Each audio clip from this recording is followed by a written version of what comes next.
Connection का कुछ मसला था। अच्छा जी, हम लोगों ने लास्ट क्लास में एग्जाम गुड्स कुछ कर लिए थे, कुछ बाकी थे। तो ये हम कर रहे थे लास्ट क्लास में। अच्छा, मुझे आप कंफर्म कर दीजिएगा, आवाज क्लियर आ रही है?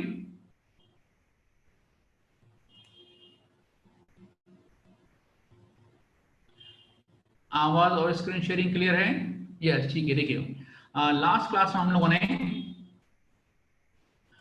ये डिस्कस किया था कि हमारे पास जो एग्जामिशन की लिस्ट है उसमें पर्सनल बैगेज तक कर चुके थे। अच्छा, उसका ये कर चुके थे कि अगर हम इंपोर्ट करते हैं गुड्स और at the time of import अगर हमारे पास एक्सपोर्ट ऑर्डर मौजूद हैं तो हमें इंपोर्ट करते वक्त सेल्स टैक्स पे नहीं करना, वो एग्जामिशन में आएंगे। इसका मतलब कि हम ना पे करेंगे और ना हम रिफंड क्लेम करेंगे।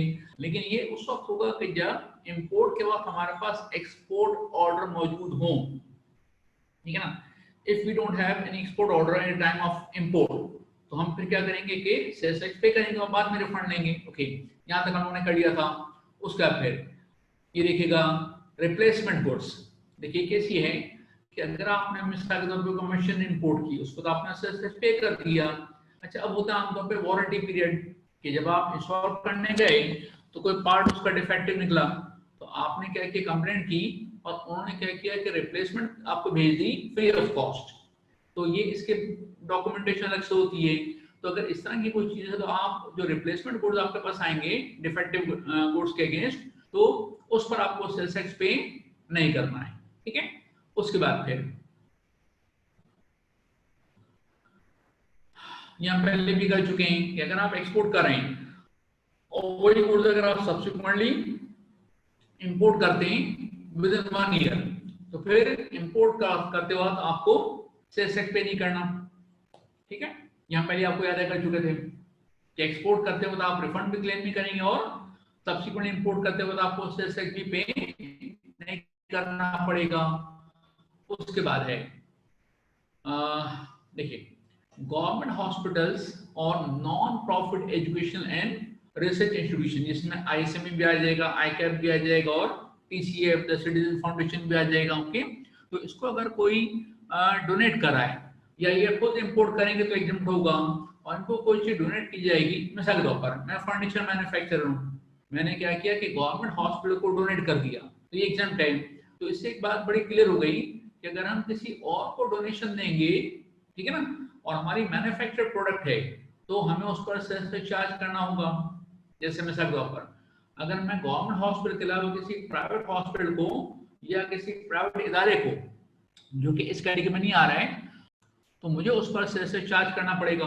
ओके, अमाउंट तो चार्ज नहीं करेंगे लेकिन सेल्स टैक्स की अमाउंट चार्ज करेंगे सिर्फ। ओके। अच्छा, उसके बाद फिर ये पढ़िएगा जरा नेक्स्ट पैराग्राफ।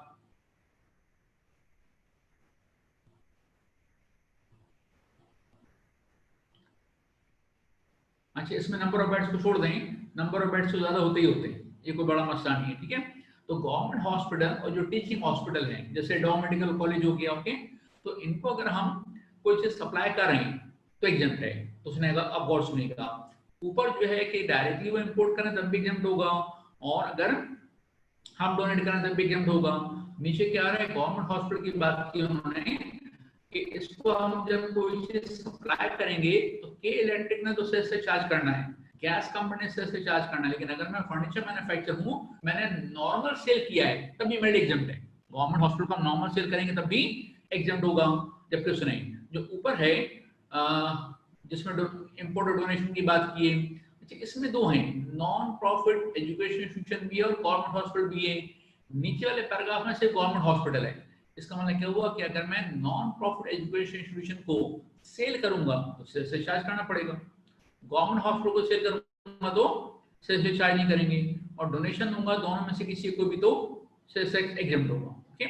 इसके बाद फिर अब ये है, अच्छा ये देखिए आसान है, ये जो एग्जीबिशन होती है ना, इसमें काफी आपको प्रमोशनल मटेरियल मिलता है, एडवर्टाइजिंग मटेरियल मिल जाता है, तो ये एग्जम्प्ट है। इस पर वो किसी किस्म का से चार्ज नहीं करेंगे, ना उन्हें पे करना पड़ेगा। ठीक है। इसके बाद फिर ये आपके एग्जाम के लिए इंपॉर्टेंट है, इसको पढ़ लें जरा। देखिए, हमने आपको बताया था कि 3 फिक्स्ड एसेट्स ऐसे हैं जिस पर आप इनपुट टैक्स क्लेम नहीं कर सकेंगे। ओके, वो कौन कौन से हैं?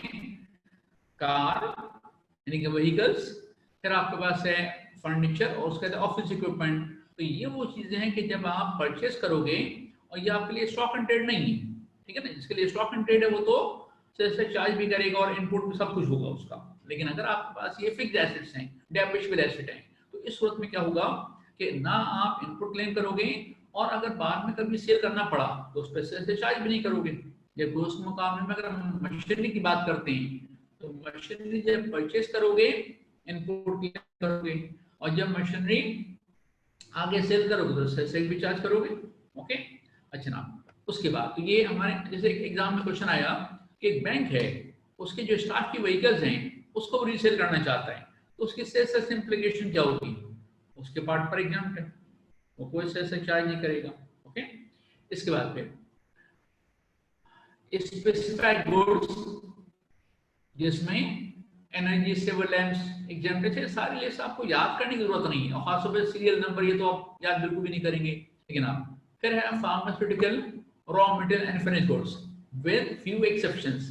अच्छा, यहाँ हमने विद फ्यू एक्सेप्शन क्यों लिखा है, इसलिए जरा गौर सुनिएगा। फार्मास्यूटिकल कंपनी एग्जाम नहीं है, फार्मास्यूटिकल प्रोडक्ट एग्जाम है। इसलिए कि वो मेडिसिन जो गवर्नमेंट का जो है ना हेल्थ डिपार्टमेंट उसके साथ रजिस्टर्ड हो एज मेडिसिन। तो अब फार्मास्यूटिकल कंपनी कुछ ऐसे प्रोडक्ट बना सकती है कि जो मेडिसिन ना हो। जैसे वो बना रहे हैं सोप, तो सोप तो मेडिसिन नहीं है, लेकिन कोई स्पेसिफिक सोप मेडिसिन हो भी सकता है कि जो डॉक्टर रिकमेंड करें तो आप यूज करेंगे वरना यूज नहीं करेंगे। टूथपेस्ट मेडिसिन नहीं है, लेकिन कोई स्पेसिफिक किसी का टूथपेस्ट मेडिसिन हो भी सकता है। तो चलें, इसके बाद फार्मास्यूटिकल के बाद यहाँ हम ब्रेक ले रहे हैं, नमाज का ब्रेक ले रहे हैं, और आज हम एक काम करेंगे क्योंकि 7:06 पर जमात है, तो 7 बज करके और तकरीबन 22 से 23 मिनट पर हम रिज्वाइन कर सकते हैं, तो मसला तो हल है। ठीक है, 7 बज करके 22 से 23 मिनट पर हम लोग इंशाल्लाह रिज्वाइन करते हैं। ठीक है, थैंक यू वेरी मच।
अच्छा ना, बिस्मिल्लाहिर्रहमानिर्रहीम, हम लोग स्टार्ट करते हैं। आप देखिए फार्मास्यूटिकल की हम बात कर रहे थे कि ये फार्मास्यूटिकल कंपनी एग्जाम नहीं है। फार्मास्यूटिकल की वो प्रोडक्ट जो बेसिकली मेडिसिन के तौर पर रजिस्टर्ड हों गवर्नमेंट के हेल्थ डिपार्टमेंट के साथ। अच्छा, उसका फिर आपके पास ये आपके इंटरेस्ट की चीजें, लैपटॉप, कंप्यूटर्स, नोटबुक बनी बनाई इंपोर्ट करें तब भी एग्जाम है, और अगर पार्ट्स इंपोर्ट करके उसको असेंबल करें, मैन्युफैक्चर करें तब भी एग्जाम है। ठीक है, और जो इंपोर्टर है वो रजिस्टर्ड होने चाहिए किसके साथ, इंजीनियरिंग डेवलपमेंट बोर्ड के साथ रजिस्टर्ड होना चाहिए। तो रजिस्टर्ड तो होते हैं, ओके, इतना मसला नहीं है। तो जो आपकी जो लैपटॉप है, कंप्यूटर्स है, नोटबुक्स हैं, सारी की सारी एग्जाम है, लोकल मैन्युफैक्चरिंग भी और इंपोर्ट भी। अच्छा, उसके बाद अब है specified machinery and capital goods. ठीक है, इसमें सबसे पहले आता है equipment for coal firing system है, फिर उसका मशीनरी फॉर पावर जनरेशन है, फिर उसका नेटवर्किंग इक्विपमेंट। तो ये सारी लिस्ट आपको याद करने की जरूरत नहीं है। इसके बाद एक उन्होंने डिक्लेयर किया स्पेशल इकोनॉमिक जोन। ठीक है, इसके लिए बाकायदा स्पेशल इकोनॉमिक जोन एक्ट 2012 आया, तो जो उसके तहत मैन्युफैक्चर होंगे वो जब मशीनरी इंपोर्ट करेंगे तो वो एग्जम्पशन उनको मिलेगी। ठीक है, अब हम इस तफसील में नहीं जा रहे कि वो स्पेशल इकोनॉमिक जोन एक्ट क्या है और उसमें क्या लिखा है, वो हमारे सिलेबस का पार्ट नहीं है। ठीक है, इसके बाद फिर ये आपके लिए इंपॉर्टेंट है, इसको जरा पढ़ें आप लोग।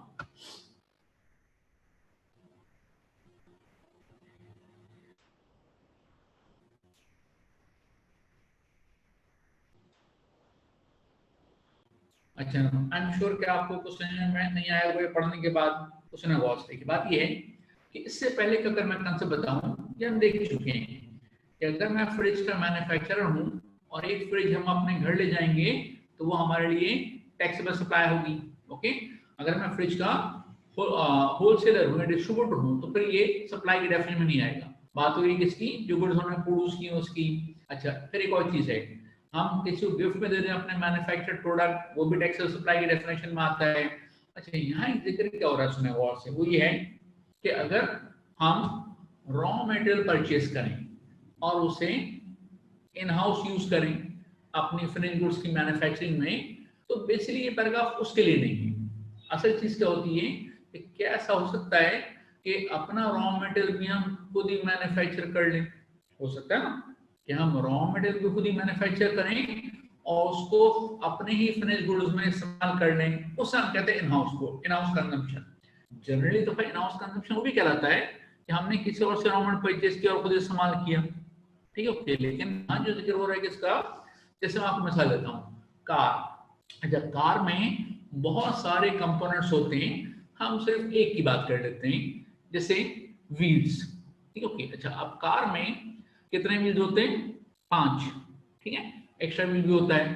तो अब ऐसे में अगर कोई कार मैन्युफैक्चरिंग कंपनी है तो वो जो व्हील्स हैं बने बनाए भी किसी और से परचेस कर सकते हैं और हो सकता है कि खुद उसको मैन्युफैक्चर करें। ठीक है, तो आप सुने, एक कंपनी है जो कि कार मैन्युफैक्चरिंग कंपनी, उसके बहुत सारे डिपार्टमेंट्स हैं, हम 2 डिपार्टमेंट की बात कर लेते हैं। एक है व्हील्स मैन्युफैक्चरिंग डिपार्टमेंट और एक है फिनिशिंग डिपार्टमेंट, असेंबली डिपार्टमेंट को आप कह सकते हैं। ओके, तो अब क्या हुआ, जो व्हील्स मैन्युफैक्चरिंग डिपार्टमेंट है उसने व्हील्स मैन्युफैक्चर करने के बाद इंटरनल ट्रांसफर किए किसी और डिपार्टमेंट को। अच्छा, अब जो इस केस में जो व्हील्स हैं वो हमारा रॉ मटेरियल है ना, लेकिन व्हील्स एक इंडिपेंडेंट प्रोडक्ट भी तो है। क्या ऐसा हो सकता है व्हील्स किसी और को बेच दें, ये भी हो सकता है ना। हो सकता है कि 1 लाख हमने व्हील्स बनाए, 80,000 खुद इस्तेमाल करें, 20,000 किसी और को बेच दें। तो व्हील्स जो है वो रॉ मटेरियल भी है और फिनिश गुड्स भी है, हम चाहें तो व्हील्स भी किसी को बेच सकते हैं। तो अब ऐसे में किसी और को बेचेंगे तब तो उससे चार्ज करेंगे। लेकिन सुने, ये जो इन हाउस कंजम्पशन है, इंटरनल ट्रांसफर है, ये भी एक केस में सप्लाई होगा, दूसरे केस में सप्लाई नहीं होगा। ठीक है, वो क्या है कि अगर आपकी फाइनल प्रोडक्ट टैक्सेबल है तो ये इंटरनल ट्रांसफर इस पर अलग से आपको से चार्ज नहीं करना। तो कार चूंकि टैक्सेबल है तो इसलिए व्हील्स का internal transfer subject to sales tax नहीं होगा, व्हील्स पे आपको अलग से कुछ सेल्स टैक्स चार्ज नहीं करना अपने आप से। लेकिन सोया अगर आपकी जो फाइनल प्रोडक्ट है वो एग्जम्प्ट है और रॉ मटेरियल टैक्सेबल है, तो ये इंटरनल ट्रांसफर भी एक सप्लाई बन जाती है और उस पर आपको सेल्स टैक्स चार्ज करना पड़ेगा। जैसा कि बुक्स की हम बात करते हैं, सुने गौर से। अगर कोई पब्लिशर है, बुक्स पब्लिश कर रहा है, ओके, बुक्स पब्लिश कर रहा है और उसको पेपर में मसला होता है, कभी मिलता है कभी नहीं मिलता, तो उसने एक काम करते हैं, हम अपने एक छोटा सा पेपर मैन्युफैक्चरिंग यूनिट खुद ही डाल लेते हैं, खुद ही लगा लेते हैं। तो उसके अब दो डिपार्टमेंट्स हो गए, एक हो गया पेपर मैन्युफैक्चरिंग डिपार्टमेंट, दूसरा क्या हो गया, पब्लिशिंग डिपार्टमेंट। तो अब इस केस में चूंकि बुक्स की पब्लिशिंग एग्जाम है ना, तो ये जो इंटरनल ट्रांसफर होगा इस पर पेपर मैन्युफैक्चरिंग डिपार्टमेंट बाकायदा टैक्स इनवॉइस इशू करेगा, उसकी जो भी फेयर मार्केट वैल्यू है उस पर सेस चार्ज करेगा और एफआईआर के बाद जमा कराएगा। यूं समझने कि पेपर आप बाहर से परचेस करें तो जिस तरह से आप सेस पर पे करेंगे उसे इसे खुद मैन्युफैक्चर करने के बाद खुद ही इस्तेमाल करना, उस पर भी आपको सेस पे करना है। तो जरा काम करें। अब आप जरा ये पैराग्राफ भी पढ़ लें और इस पैराग्राफ के नीचे 3 एग्जांपल्स हैं वो भी आप पढ़ लेना, ठीक। मैं 1 मिनट में आता हूं।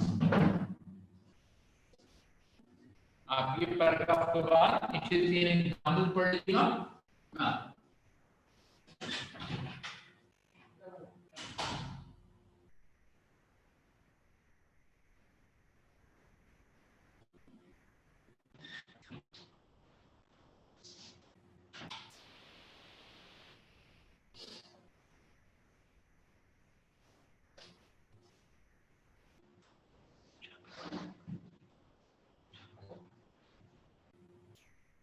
ठीक है।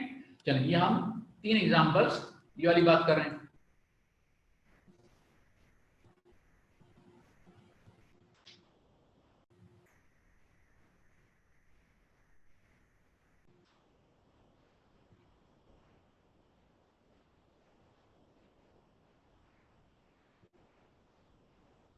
ठीक है, तो एग्जांपल नंबर 1 कार और है जो फाइनली टैक्सेबल है, तो जो इंटरनल ट्रांसफर होगा व्हील्स मैन्युफैक्चरिंग डिपार्टमेंट जब व्हील्स बनाने के बाद फिनिशिंग डिपार्टमेंट को ट्रांसफर करेगा, तो इस पॉइंट पर कोई सेस अलग से चार्ज नहीं किया जाएगा, ठीक है। लेकिन अगर आप एग्जाम्पल नंबर 2 देखें कि बुक्स एग्जाम हैं और पेपर जो है वो टैक्सेबल है, ठीक है। तो इस सूरत में जो पेपर मैन्युफैक्चरिंग यूनिट है वो जब पब्लिशिंग हाउस को, पब्लिशिंग डिपार्टमेंट को पेपर ट्रांसफर करेगा तो बिल्कुल इस तरीके से इनवॉइस रेज करेगा जैसे किसी आउटसाइडर को बेच रहा हो। यूं समझने कि इस केस में ये 2 अलग अलग कंपनी होगी, ठीक है। और नंबर 3 तो वो जो एग्जांपल हमने आपको बताया था कि अगर हम कोई चीज मैन्युफैक्चर करें खुद ही इस्तेमाल कर लें तो वो भी सप्लाई की डेफिनेशन में आ जाती है, ठीक है। चलिए ओके, इसके बाद आगे बढ़ते हैं। देखिए अब ये डिफरेंस हम पढ़ चुके हैं, इसको जरा आप एक मरतबा पढ़ लें, ठीक है। अच्छा, डिफरेंस तो बेसिकली एक ही है कि जब हम जीरो सप्लाई होगी और एकदम सप्लाई होगी तो दोनों में सेल के वक्त से चार्ज नहीं होगा ना, एक में एग्जाम है दूसरे में जीरो है, तो वो एग्जाम हो गया एक तरह से। लेकिन इनपुट क्लेम करने के रेफरेंस से अच्छा खासा बड़ा फर्क है। फर्क क्या है, एग्जाम सप्लाईज के अगेंस्ट ना आप इनपुट क्लेम कर सकते हैं ना रिफंड क्लेम कर सकते हैं, अनऑफिशियली जो करना आपको आप करें वो आपका मसला है, ठीक है। लेकिन जीरो सप्लाई में जितना आपने सेल्स टैक्स पे किया है उसकी आप रिफंड एप्लीकेशन दे देते हैं किसको, एचबीआर को, और आप उसका रिफंड क्लेम कर सकते हैं। अच्छा, अब ये डिफरेंस तो एक ही है, लेकिन हुआ क्या कि आईकैप में भी और उसके बाद आईएसए में दोनों जगह क्वेश्चन आया कि 4 डिफरेंट फीचर्स या 5 फीचर्स आप डिस्कस करें, मतलब डिफरेंस आप 5 डिफरेंस बताएं। अब 5 डिफरेंस क्या है, कुछ नया आसान हो गया। देखिए ये क्वेश्चन अगर आप देखें ना कैफ नीचे वाला क्वेश्चन, तो उसने कहा 4 features distinguishing the concept of zero rating and external supply, ये आप बताइए। तो अब ऐसे में एक तो डेफिनेशन का फर्क है कि जीरो सप्लाई की डेफिनेशन है और एक्सटर्नल सप्लाई की डेफिनेशन है, ओके। उसके बाद फिर फर्क है गुड्स कि जो जीरो सप्लाई है उसका जिक्र कहां पर है, 5th शेड्यूल में, एक्सपोर्ट भी है और वो जो क्या कहता हूँ उसका डिप्लोमेट्स वगैरह वो सब 5th शेड्यूल में है, और जो एग्जाम सप्लाईज हैं वो कहाँ लिखी हुई है, 6th शेड्यूल में, और फिर गवर्नमेंट की तरफ से कुछ नोटिफिकेशन भी आ जाते हैं, ठीक है। उसके बाद फिर ये इनवॉइस का डिफरेंस है कि अगर आप डिप्लोमेट्स को सप्लाई कर रहे हैं तो बाकायदा आप सेल्स टैक्स इनवॉइस इशू करेंगे जिसमें आप लिखेंगे सेल्स टैक्स 0%, ओके।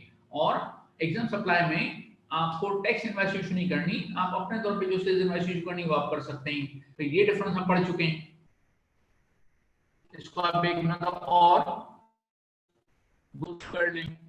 उसके बाद रजिस्ट्रेशन तो सुने हो से, अगर आपके पास एग्जाम गुड्स हैं और कोई टैक्सेबल गुड्स नहीं है तो आपको तो रजिस्ट्रेशन नहीं करानी, लेकिन अगर आप जीरो सप्लाई में इन्वॉल्व हैं और आप उसका रिफंड क्लेम करना चाहते हैं तो फिर आपको रजिस्ट्रेशन कराना जरूरी है।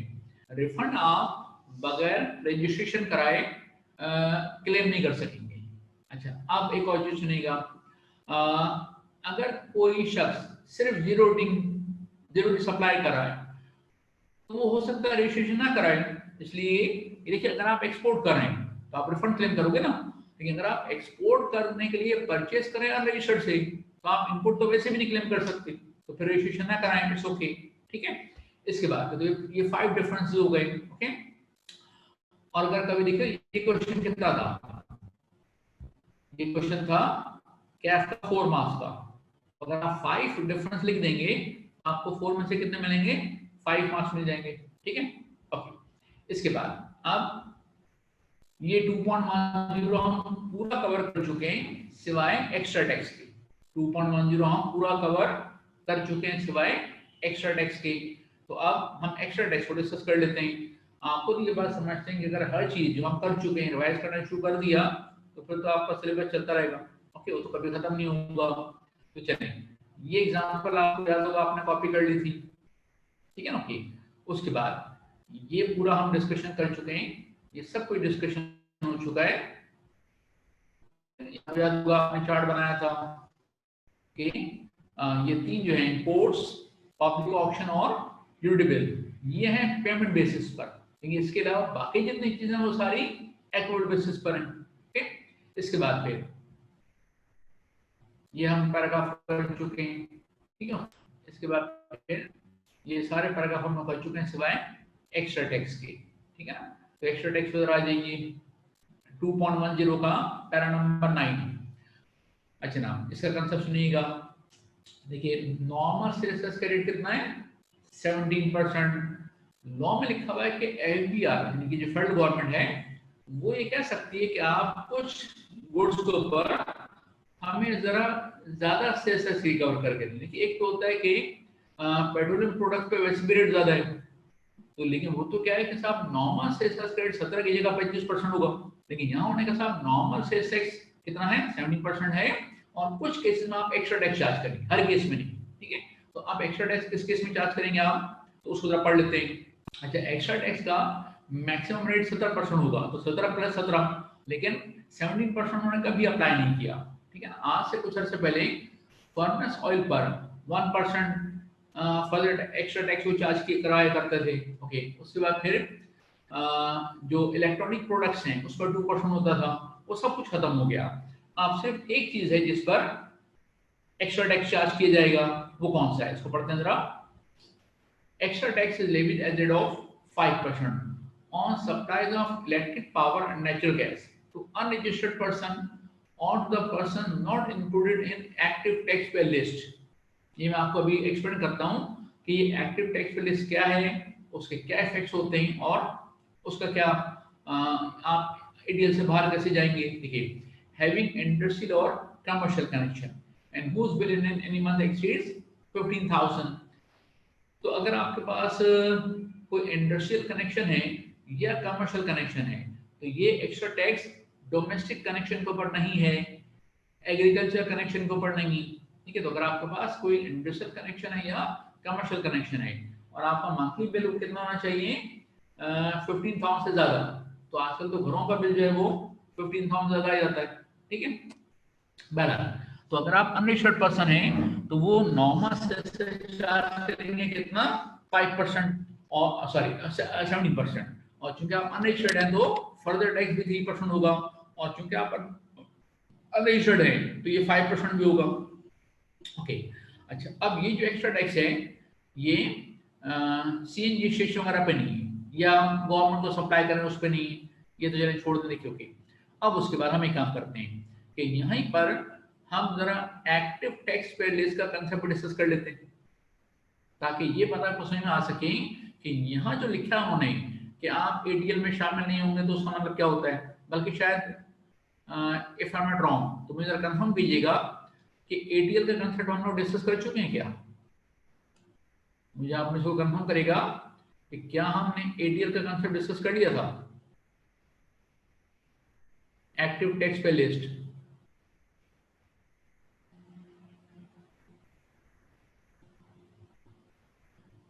क्या हम एक्टिव टेक्स्ट पे लिस्ट को डिस्कस कर चुके हैं? नो। ठीक है, तो चलिए काम कीजिएगा, ये जरा हमें आगे एक पैराग्राफ पे जाना पड़ेगा, तो सुन जाते हैं जरा। अच्छा, एक्टिव टेक्स्ट पे लिस्ट आप देखिए कहां पर लिखा हुआ है।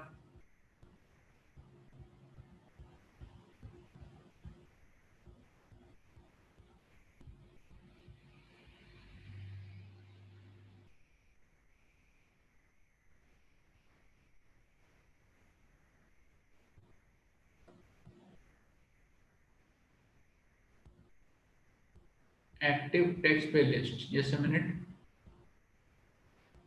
अभी इसको ढूंढते हैं।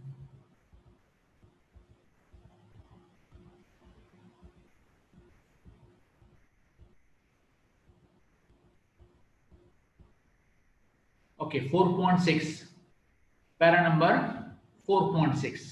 ठीक है, एक्टिव टेक्स्ट पे लिस्ट, ये भी आपके सिलेबस का पार्ट है।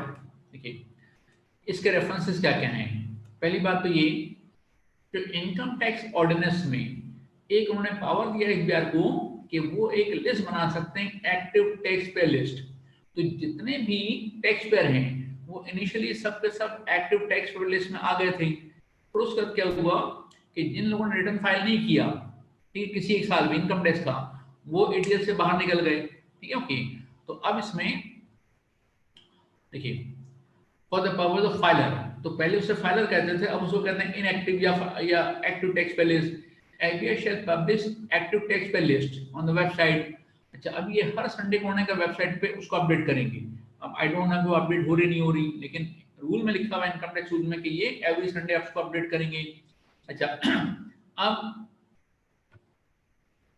अगर आपने रिटर्न फाइल किया था, ओके, और तो फिर आप का नाम एडीएल में रहेगा। इसका नहीं कि अगर आपने लास्ट ईयर का रिटर्न फाइल नहीं किया था तो आपका नाम एडीएल से बाहर निकल जाएगा। ठीक है, अच्छा, अगर कोई नई कंपनी है या कोई नई यूपी है तो उसका नाम एडीएल में आ जाएगा जब तक ड्यू डेट ना आए। ड्यू डेट के बाद रिटर्न फाइल नहीं किया तो फिर उसका नाम एडीएल से निकल जाएगा। ओके, उसका फिर अगर आपका नाम एडीएल से बाहर निकल जाता है, ठीक है, और आप रिटर्न फाइल कर देते हैं तो जो नेक्स्ट अपडेशन होगी उसमें आपका नाम आ जाएगा। ओके, इसका फिर अब हम देखते हैं कि सेल्स टैक्स एक्ट में, अच्छा एक और चीज, सेल्स टैक्स फाइनेंस से पहले यहाँ हम आपको एक इफेक्ट बता दें। अगर इनकम टैक्स पर्पस के लिए बात करते हैं और आपका नाम एडीएल में शामिल नहीं है तो एक इफेक्ट बताता हूँ आपको, फिर उसके बाद आगे चलेंगे। अच्छा, एक इफेक्ट ये होगा कि अगर आपने लास्ट ईयर रिटर्न फाइल नहीं किया था, ओके, और आपका नाम एडीएल से निकल गया, और इन द मीन टाइम अगर आपने किसी कंपनी के शेयर्स परचेज किए हुए थे और कंपनी आपको डिविडेंड पे कर रही है, तो हर कंपनी के लिए मैंडेटरी है कि वो चेक करें कि उनके तमाम मतलब जो भी शेयर होल्डर्स हैं उनका नाम एडीएल में आ रहा है या नहीं आ रहा। तो अगर आप उनके शेयर होल्डर हैं और आपका नाम एडीएल में आ रहा है तो 15% टैक्स काटेंगे, और अगर आपका नाम एडीएल में अपीयर नहीं हो रहा है तो 30% टैक्स कटेगा, 15 की जगह 30%। ठीक है ना, लेकिन उन्होंने बेनिफिट क्या दिया कि ठीक है, कंपनी ने 30% काट लिया ना, आपने पिछले साल रिटर्न फाइल नहीं किया था, इस साल जमा करा दो, तो फिर आपका रेट 15% ही होगा, और जो एक्स्ट्रा 15% है वो आप हमसे रिफंड ले लें। ओके, अच्छा, ये तो एक केस हो गया। तो हर एडवांस टैक्स नहीं, ज्यादातर एडवांस टैक्स में आपका जो है वो एडवांस टैक्स समझने से डबल हो जाएगा। ठीक है, इसके बाद फिर अब आइए सेल्स टैक्स। अच्छा, सेल्स टैक्स में एक्टिव टैक्स पेयर की डेफिनेशन है। ठीक है ना, मींस रजिस्टर्ड पर्सन, क्या आप रजिस्टर्ड तो हैं, तो अनरजिस्टर्ड पर्सन तो कभी भी एक्टिव टैक्स पे लिस्ट में आएगा ही नहीं। ठीक है, अच्छा, तो रजिस्टर्ड पर्सन है who does not fall in any of the following categories, तो एक लिस्ट है उसमें आप आ जाएंगे या नहीं आएंगे, तो फिर देखते हैं। देखिए सबसे पहले अगर उन्होंने आपको ब्लैक लिस्ट कर दिया या आपका रजिस्ट्रेशन सस्पेंड कर दिया, तो फिर आप एटीएल से भी बाहर चले जाएंगे। अच्छा, आगे जाके हम पढ़ेंगे कि आपको ब्लैक लिस्ट कैसे करते हैं, सस्पेंड कैसे करते हैं। तो बेसिकली अगर अपना डाउट है कि आप टैक्स फ्रॉड में इन्वॉल्व हैं, तो वो इनिशियल कुछ एविडेंस की बेस पर आपको सस्पेंड कर देंगे, और बाद में कंफर्म हो जाए कि आपने वाकई में टैक्स फ्रॉड किया, तो फिर वो आपको ब्लैक लिस्ट कर देंगे। अच्छा, आगे लिखा और इस ब्लॉक, इसको तो आप काट दें, ये किसी काम का नहीं है। इसका फिर हु फेस टू फाइल। अच्छा, 2 मुसलसल महीनों तक आपको पता है कि सेल्स टैक्स में आप हर महीने रिटर्न जमा कराते हैं, तो 2 कंटिन्यूस मंथ्स अगर आपने रिटर्न फाइल नहीं किया, तो आपका नाम एटीएल से बाहर चला जाएगा। उसके बाद आपने इनकम टैक्स का रिटर्न फॉर्म या एफटीआर का जो फॉर्म होता है वो आपने जमा नहीं कराया, तो आपका नाम बाहर निकल जाएगा। उसके बाद अच्छा, ये जो मंथली स्टेटमेंट है या जो आपका एनुअल स्टेटमेंट है, एक काम करें, अपनी बुक में ये जो 2 consecutive monthly withholding tax statement है, उसकी जगह कर लीजिएगा क्वार्टरली।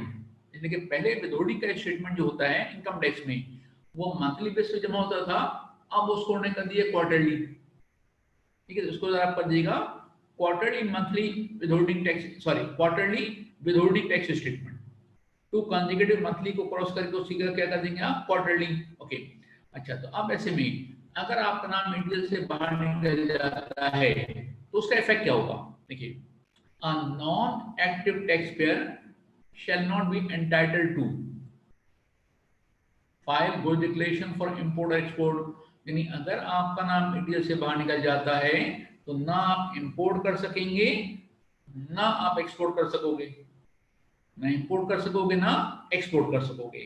दूसरा, अगर आपका नाम एटीएल से बाहर निकल जाएगा, तो आप टैक्स इनवॉइस इशू नहीं कर सकेंगे। इसका मतलब हुआ कि जिसने आपसे परचेज किया है वो इनपुट नहीं क्लेम कर सकेगा। और ये बात देखिए पैराग्राफ नंबर 2 में लिखी हुई है। तो ये हमने आपको लिखा भी था ना कि अगर आप किसी इनएक्टिव पर्सन से, नॉन एक्टिव टैक्स पेयर से अगर आप माल परचेज करते हैं, तो आप, तो वो जो नॉन एक्टिव टैक्स पेयर है, रजिस्टर्ड पर्सन तो वो है, तो क्या वो आपसे सेस से चार्ज करेगा? यस, लेकिन उसका इनपुट आप क्लेम नहीं कर सकेंगे। ठीक है। अच्छा, इसी के से पैरा सी पढ़ें कि वो खुद भी इनपुट नहीं क्लेम कर सकता। तो एक बंदे का नाम एटीएल से बाहर निकल जाए, तो 2 बंदों का इनपुट टैक्स डिसअलाउ होता है। एक वो बंदा खुद, और जिसने उससे परचेज किया है वो। और ये हम डिस्कस कर चुके हैं कि अगर इनपुट टैक्स डिसअलाउ होता है, तो बेनिफिट गोज टू एनपीआर। ठीक है। अच्छा ना, इसके बाद अब अगर आपका नाम इंडिया से बाहर निकल गया, क्या वापस हो सकता है? हो तो सकता है। उसके लिए क्या करना पड़ेगा आपको? आसान है। ठीक है ना, कि आप जिस डिफॉल्ट की बेस पर आपका नाम इंडिया से बाहर निकला था, उसको आप कंप्लाई कर दें। रिटर्न फाइल नहीं किया तो फाइल कर दो, और फिर रीजनल टैक्स ऑफिस या जिसको हम कहते हैं लार्ज टैक्स पे यूनिट, जहां भी आपका केस है, उसका आप एप्लीकेशन दो, वो इन्वेस्टिगेशन करेंगे और वो एफबीआई को रिकमेंड करेंगे कि इसका नाम रिस्टोर कर दिया जाए, या डायरेक्टली बोर्ड को अपील फाइल करो। ओके, और वो उसको रिस्टोर कर सकते हैं। तो चलिए, ये हमने देख लिया इनएक्टिव टैक्स पेयर के बारे में। अब उसके बाद वापस हम आते हैं अपने उसी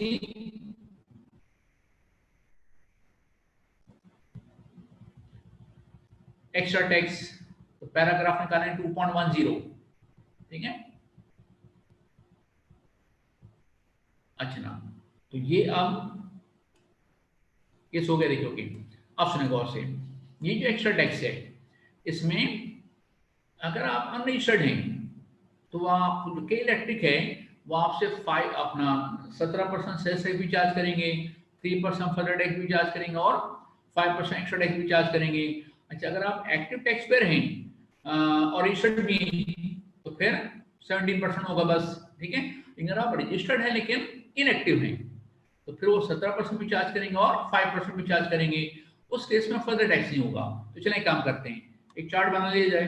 देखिए, ये चार्ट जरा आपको कॉपी करना पड़ेगा कि आप के इलेक्ट्रिक आपको बिल रेज कर रही है, तो वो चेक करेंगे कि बंदा रजिस्टर्ड है या अनरजिस्टर्ड है। और ये चार्ट किसके लिए है? कमर्शियल और इंडस्ट्रियल कनेक्शन के लिए, रेजिडेंशियल के लिए चार्ट नहीं है। ओके। अच्छा, आप रजिस्टर्ड आप हैं, तो डिपेंड करता है क्या एक्टिव है या नॉन एक्टिव है। ओके, अच्छा अब हुआ क्या, जरा सोचें, ये जो एक्टिव लिखा है इसके नीचे हमारे पास सेल्स क्रेडिट कितना आएगा, क्या आ जाएगा 17%। तो चूंकि आप रजिस्टर्ड भी और एक्टिव भी हैं तो ना फर्दर टैक्स होगा ना एक्स्ट्रा टैक्स होगा। ओके, अच्छा अब जो इनएक्टिव लिखा है इसके नीचे का रेट क्या आना चाहिए, ये आएगा 17% प्लस 5%। इस केस में एक्स्ट्रा टैक्स नहीं आएगा इसलिए कि आप रजिस्टर्ड तो है ना, ठीक है, तो वो तो सिर्फ अनरजिस्टर्ड से फर्दर टैक्स होता है, ठीक है। और ये जो आपके पास अनरजिस्टर्ड पर्सन है इसके नीचे क्या आना चाहिए 17% normal sales tax, 3% further tax और 5% एक्स्ट्रा टैक्स, ठीक है। तो चले जरा अब आप इस चार्ट को कॉपी करें, मैं 1-2 मिनट खामोश बैठता हूं।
ठीक है, तो आप लोगों ने कॉपी कर लिया,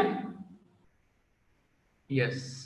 इसके बाद आगे चलते हैं, ठीक है ना, ये व्हीकल्स हम कर चुके हैं, ये सब हमने कर लिया था, ठीक है। ओके, अच्छा इसके बाद अब आप अगर देखें तो ये भी हम कर चुके हैं। अच्छा ये हमने आपको लिखवाया था, ठीक है, ओके, कि input tax can not be claim on the following. तो अगर आप अनरजिस्टर्ड से परचेज करेंगे इनपुट नहीं क्लेम कर सकते। अगर आपने किसी ऐसे पर्सन से जो रजिस्टर्ड तो है लेकिन एक्टिव टैक्स पे लिस्ट में नहीं आ रहा है उससे भी आप इनपुट क्लेम नहीं कर सकेंगे। फिर आगे जाके हम देखेंगे कि टेम्पररी रजिस्टर्ड पर्सन है उससे परचेस करते हुए भी आपने इनपुट टैक्स क्लेम नहीं करना है। अच्छा जनाब कोई सस्पेंडेड पर्सन है, ब्लैक लिस्टेड पर्सन है, इससे भी आपने इनपुट क्लेम नहीं करना। तो ये आखिर के 3 जो पैराग्राफ हैं ये इंशाल्लाह आगे जाके डिस्कस करेंगे, राइट। इसके बाद आगे चलते हैं, तो ये एक्स्ट्रा टैक्स के ऊपर और हमारे जो पैरा 2.10 है ना उस पर काफी क्वेश्चन तो आते रहते हैं, ठीक है। अच्छा इसके बाद अब ये है सेक्शन नंबर 73। अच्छा हमने कर तो लिया था लेकिन इसके कुछ इश्यूज थोड़े से बाकी हैं, ठीक है। देखिए आप केस ये है कि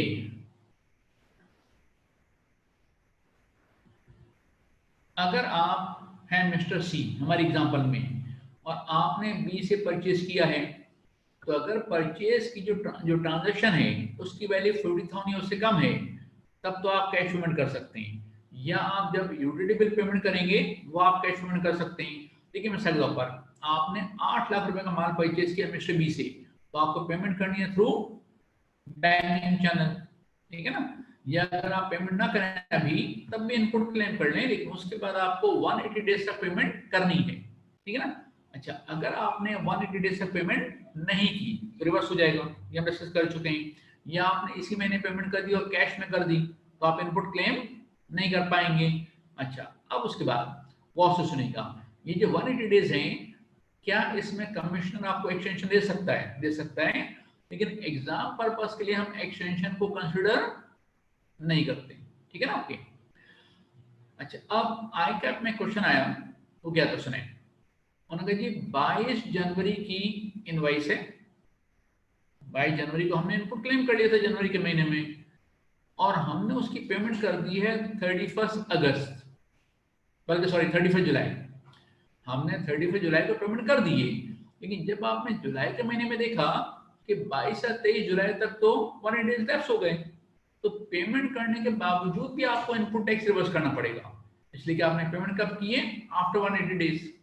प्रैक्टिकल लाइफ में आप कमीशन के पास जाएं, उसको आप कन्विंस करें थ्रू एविडेंस और अदरवाइज, तो आपको एक्सटेंशन दे सकता है, लेकिन एग्जाम पर्पस के लिए हम एक्सटेंशन को कंसिडर नहीं करते।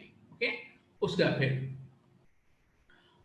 दूसरे के साथ आपका जो बिजनेस बैंक अकाउंट है जो आपने पहले से डिस्क्लोज किया था, उसमें से आप पेमेंट करेंगे।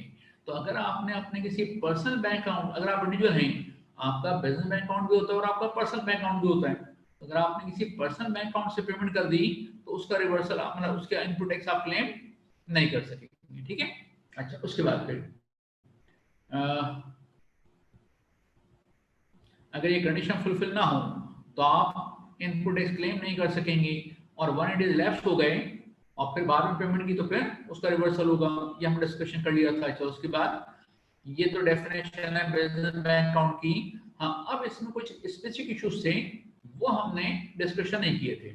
खैर आईसीएमई के लिए कोई बहुत ज्यादा इंपॉर्टेंट नहीं है, सीए फाइनल में तो बहुत कॉम्प्रिहेंसिव क्वेश्चंस आते हैं। ठीक है, ठीक है, क्योंकि सिलेबस का पार्ट है तो हम देख लेते। देखिए आप सुनिएगा गौर से, अगर मैं रजिस्टर्ड पर्सन हूं और मैंने आपको माल सप्लाई किया और आप अनरजिस्टर्ड हैं, तो आप तो वैसे भी इनपुट क्लेम कर सकते, तो आप पेमेंट करें कैश के जरिए बैंक के जरिए, आपके लिए तो फर्क नहीं पड़ेगा। लेकिन मेरे लिए क्या फर्क पड़ेगा कि मैं उसको बैंकिंग चैनल से रिसीव करूं, लेकिन अगर बैंकिंग चैनल से रिसीव ना करूं तो क्या होगा, ठीक है ना, तो मेरा भी इनपुट एक दूसरा होगा। तो इस सूरत में फिर क्या हुआ कि उन्होंने सर्कुलर इशू किया, इंस्ट्रक्शन इशू की कि इस केस में सेक्शन 73 एप्लीकेबल नहीं होगा। लेकिन फिर उसके बाद 2004 में फिर एक सर्कुलर इशू किया कि जो मैं पैसा कैश में रिसीव कर रहा हूँ वो मुझे अलग से बैंक अकाउंट में जमा कराना पड़ेगा, ताकि बैंक में जमा होने की रसीद मेरे पास आ जाए। ओके, खैर ये इसको आप क्रॉस भी कर सकते हैं, ये बहुत स्पेसिफिक इशू है। अच्छा उसके बाद अब देखिए उसने क्या किया, 180 डेज का टाइम पीरियड है, उसमें चेक क्लियर हो जाना चाहिए, सिर्फ चेक इशू करने से काम नहीं चलेगा। तो मिसाल के तौर पर मैंने आपको डे नंबर 180 पर चेक इशू किया और क्लियर हुआ 182 डेज के बाद, तो मेरा इनपुट एक चला हो जाएगा। तो सिर्फ चेक इशू करने का मकसद नहीं है, पैसा आपके बैंक अकाउंट में ट्रांसफर हो जाना चाहिए। इसके बाद फिर ये आपको पता है bearer cheque is as good as cash. Bearer cheque जो होते हैं, जो ट्रेवल चेक्स होते हैं, ये बैंकिंग चैनल की डेफिनेशन में नहीं आते। हाँ, क्रॉस ट्रेवलर चेक हो तो वो फिर आपको बैंक में जमा कराना पड़ता है। ओके, उसके बाद फिर अब एक और केस है, वो ये कि मैंने आपको 20 लाख का माल सप्लाई किया है, ठीक है, और आपने परचेज किया है, तो क्या आप पेमेंट कर सकते हैं इन काइंड? कर सकते हैं ना, एक चीज आपने हमसे ले ली, दूसरी चीज दे दी, तो यहाँ तो पेमेंट होनी नहीं है, कोई कैश में तो पेमेंट नहीं होनी। तो उसके बारे में उन्होंने क्या कहा, इसको पढ़ लेते हैं कि goods receive in kind represent taxable goods. ठीक है, जो मैं आपसे एक माल दूंगा दूसरा माल दूंगा तो वो मेरे लिए टैक्सेबल गुड्स होना चाहिए। ठीक है ना, हाँ, लैंडेड प्रॉपर्टी यानी कि कोई फ्लैट है, कोई ओपन प्लॉट है, ये भी हो सकता है, लेकिन उसके लिए जरूरी है कि वो मेरे नाम पे ट्रांसफर हो जाए। ठीक है, ओके, उसके बाद फिर 180 डेज के अंदर अंदर, फिर उसके बाद कि ये वो एसेट्स जो मैं आपसे एसेट लूंगा ना, एक स्टॉक एंड ट्रेड दे दी मैंने आपको, एसेट ले लिया, तो वो मेरी बुक्स में रिफ्लेक्ट होना चाहिए कि ये मेरा बिजनेस एसेट होना चाहिए, पर्सनल एसेट ना हो। ओके, उसका फिर बैलेंस जो बाकी बचता है वो हमें, अगर मैं सग रहा हूँ हमने आपको 20 लाख का माल दिया, आपने 18 लाख की कोई चीज मुझे दे दी, तो 2 लाख रुपए जो बाकी बचे वो भी बैंकिंग चैनल के जरिए पेमेंट होने चाहिए। ठीक है, ओके, चलें फिर इसके बाद ये आप नोट करना चाहें तो कर लें कि अगर आपने पेमेंट बैंक के जरिए नहीं की तो इनपुट टैक्स भी डिसला होगा और आपको पेनल्टी भी पे करनी होगी। पेनल्टी कितनी है, 5,000 या फिर 3% ऑफ। ठीक है, टैक्स इन्वॉल्व, मेरा हाल है कि 3% ऑफ टैक्स इन्वॉल्व की फिगर ही ज्यादा होती है। ओके, अच्छा इसको आप नोट कर लें, आपकी बुक में नहीं है कि सेक्शन 73 की पेनल्टी भी है। ठीक है,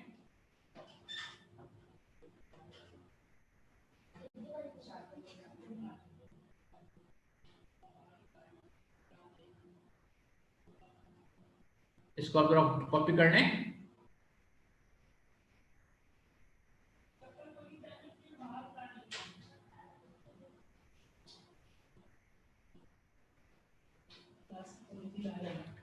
अच्छा, एक मिनट।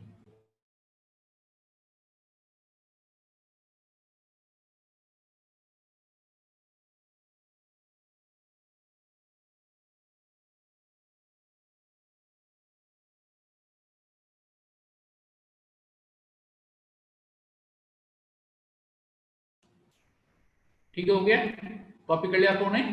आगे चलते हैं। अच्छा, अपोषण हम पूरा कर चुके हैं, इसमें कोई चीज रिवाइज करने वाली नहीं है, ये हमने पूरा मुकम्मल डिस्कशन कर लिया था। अच्छा, अब अगर किसी ने ये क्लास अटेंड नहीं की थी और वो अगर ये कहे कि साहब मैं जरा इसको रिवाइज कर दूं, तो फिर मैं कहूँगा कि सारे वीडियोस यूट्यूब के ऊपर अवेलेबल हैं, ठीक है, वहां से आप रिवीजन कर सकते हैं। ओके, इसके बाद ये सब हम कर चुके हैं। अच्छा, इसके बाद अपोषण ये हो गया, फाइन।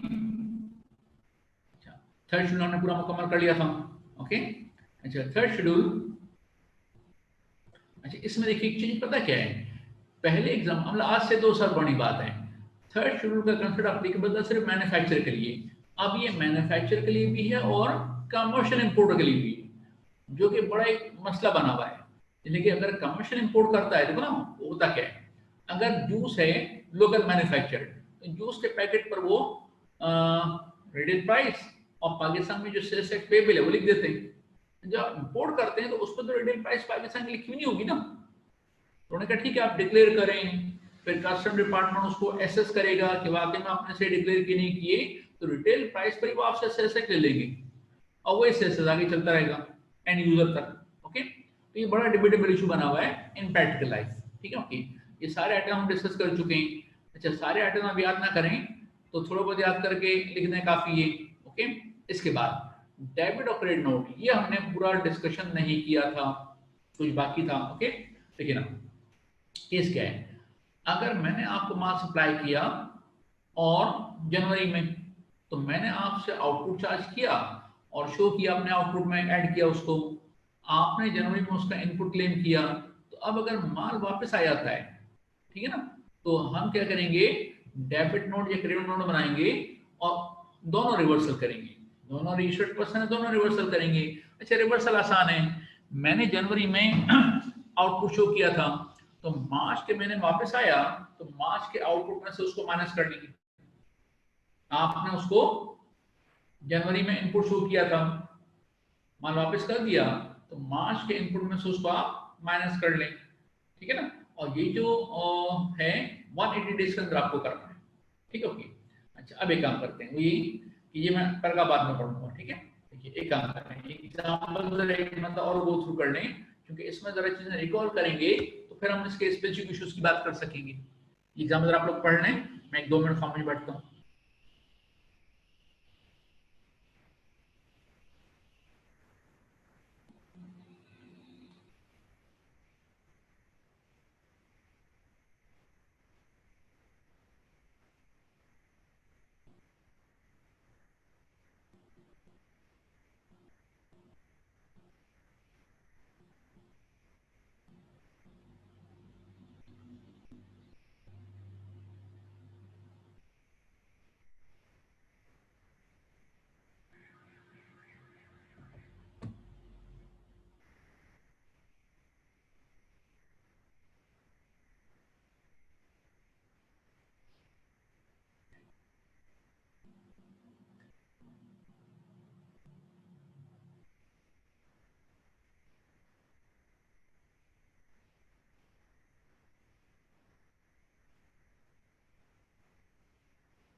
ठीक है जी, पढ़ लिया आप लोगों ने।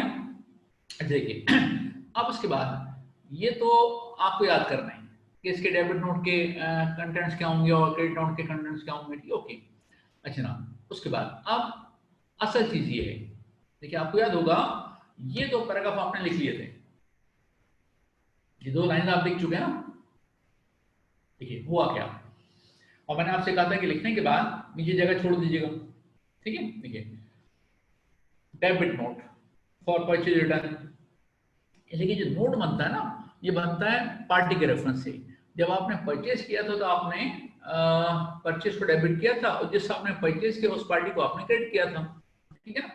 तो अब जब रिटर्न हो रहे हैं तो आप क्या करोगे, परचेज को क्रेडिट करोगे और पार्टी को डेबिट करोगे, तो डेबिट नोट बनेगा। जब आपने सेल किया था तो पार्टी को डेबिट किया था और सेल्स को आपने क्रेडिट किया था, ठीक है, ओके। और अब जब सेल रिटर्न हो रहा है तो सेल्स डेबिट हो जाएगा, पार्टी क्रेडिट होगी तो क्रेडिट नोट बनेगा, ओके। अच्छा दूसरा एक deduction for input tax, deduction from input tax और डिडक्शन फ्रॉम आउटपुट टैक्स। तो अब क्या लिखिएगा, किस केस में आपकी टैक्स लायबिलिटी कम हो रही है। क्रेडिट नोट के केस में आपकी टैक्स लायबिलिटी कम हो रही है ना, क्योंकि आप आउटपुट अपना कम कर रहे हो, ठीक है। और ऊपर जो है परचेज रिटर्न के केस में, डेबिट नोट के केस में आप आउटपुट मतलब इनपुट कम करें तो आपकी सेल्स लायबिलिटी बढ़ जाएगी, तब लॉस सुनेगा। ये बॉटम लाइन, ये भी सब कुछ ना करें, ये बॉटम लाइन पढ़ें जरा। क्रेडिट नोट आपकी सेल्स लायबिलिटी कम करता है, डेबिट नोट आपकी सेल्स लायबिलिटी इंक्रीज करता है। तो ऑप्शन है लॉस। अगर मैंने डेबिट नोट बनाया तो मेरी सेल्स लायबिलिटी इंक्रीज हुई ना, तो उस केस में ना तो 180 डेज का टाइम पीरियड है ना कोई और कंडीशन है।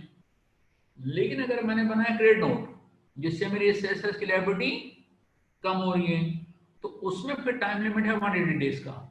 इसका मतलब हुआ कि अगर इस महीने में मैंने डेबिट नोट भी बनाया और क्रेडिट नोट भी बनाया, और दोनों मैंने बनाया है 180 डेज के बाद, ट्रांजैक्शन होने के 180 डेज के बाद, तो मैं क्या करूंगा कि डेबिट नोट का एडजस्टमेंट मैं कर लूंगा, सेल्स लायबिलिटी इंक्रीज कर लूंगा, लेकिन क्रेडिट नोट का एडजस्टमेंट मैं नहीं कर पाऊंगा, ठीक है ना। अच्छा दूसरी एक और चीज, अगर मेरी सेल्स लायबिलिटी इंक्रीज हो रही है तो उसमें कोई कंडीशन नहीं है, लेकिन अगर मैं क्रेडिट नोट इशू कर रहा हूं और लायबिलिटी मेरी कम हो रही है, तो अब मैंने अगर आप से ट्रांजैक्शन करते हुए क्रेडिट नोट बनाया है तो उसके लिए जरूरी है कि फिर आप भी एक डेबिट नोट बनाओ। मैंने सेल्स लायबिलिटी कम की है तो आप अपनी लायबिलिटी इंक्रीज करो। और अगर मेरा क्रेडिट नोट आपके डेबिट नोट से क्रॉस मैच नहीं हुआ, ठीक है ना, तो ये पॉसिबिलिटी है कि मैंने क्रेडिट नोट इशू किया है मार्च के एंड में, आपने डेबिट नोट इशू किया हो अप्रैल के स्टार्ट में, ठीक है ना, ओके। तो क्रॉस मैच तो नहीं होगा। तो यहाँ वही कंसेप्ट है जो कि इनपुट टैक्स क्लेम करने के लिए रेफरेंस था, कि अब अगर क्रॉस मैच ना हो रहा हो तो वो हमें प्रोविजनली अलाउ कर देंगे, और उसके बाद अगले महीने अगर क्रॉस मैच हो गया ठीक है, अगले महीने क्रॉस मैच नहीं हुआ तो फिर जो एडजस्टमेंट ने किया वो रिवर्स हो जाएगा, ओके। दूसरा एक और चीज, अब जरा एक और चीज सुनिए, देखिए इसको कॉपी करने से पहले,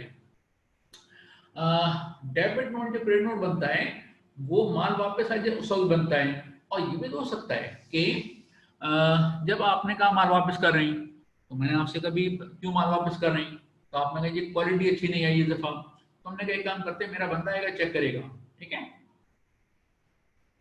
तो हमारा बंदा गया वहां पर चेक किया और उसने कहा ठीक है वाकई में क्वालिटी जरा थोड़ा सा गड़बड़ हो गई है, तो मैंने आपसे कहा कि एक काम करो कि बजाय इसके कि हम माल वापस करें हम वैल्यू का एडजस्टमेंट कर लेते हैं। तो यहाँ पर माल वापस नहीं आ रहा, हम वैल्यू जरा कम कर रहे हैं, तो इस केस में भी डेबिट नोट और क्रेडिट नोट इशू होगा, एक बात।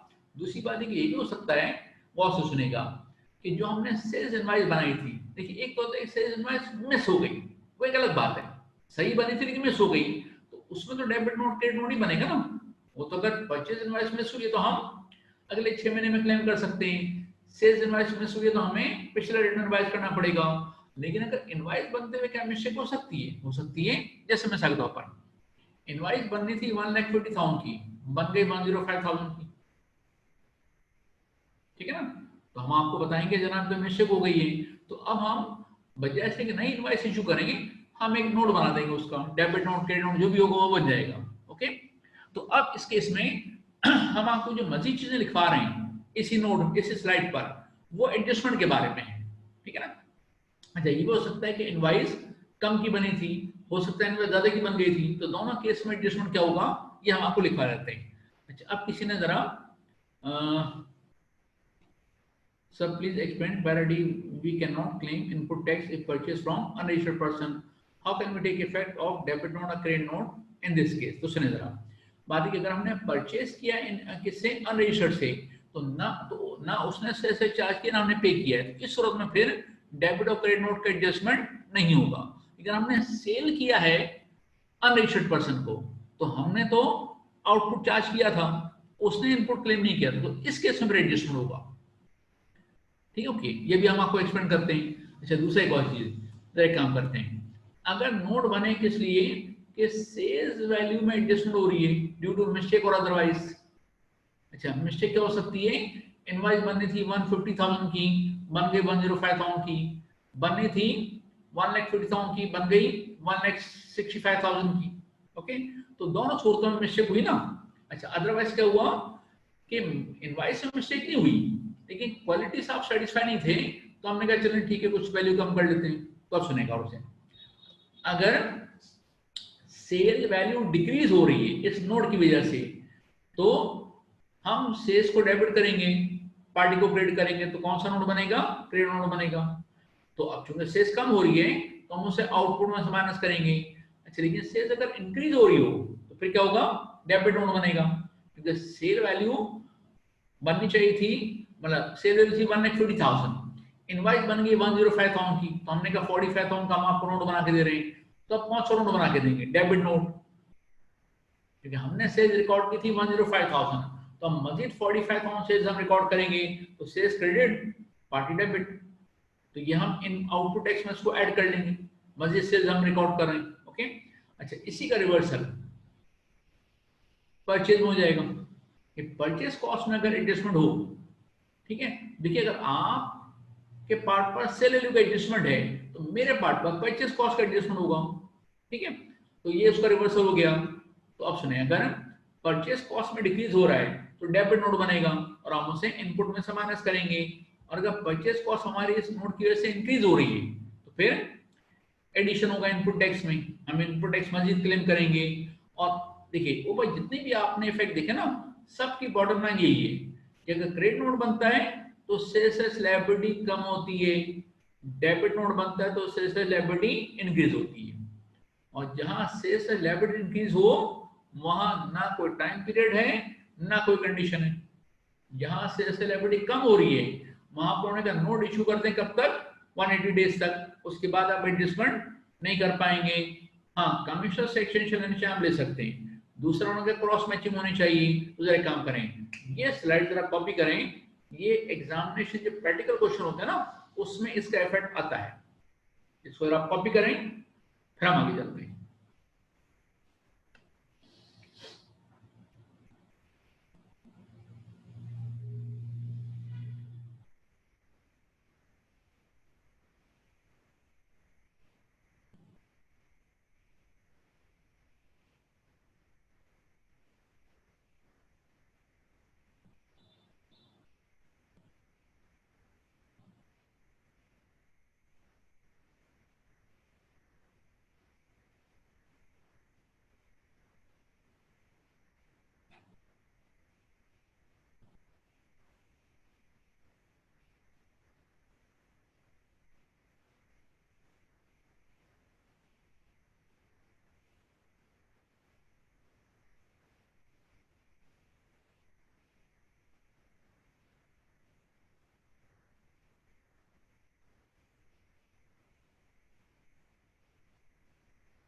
ठीक है, आप लोगों ने क्लिक कर लिया, कॉपी कर लिया।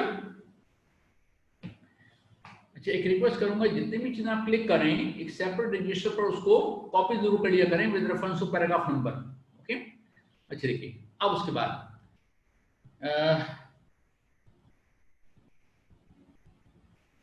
ये आप नोट नंबर 1 पढ़ें।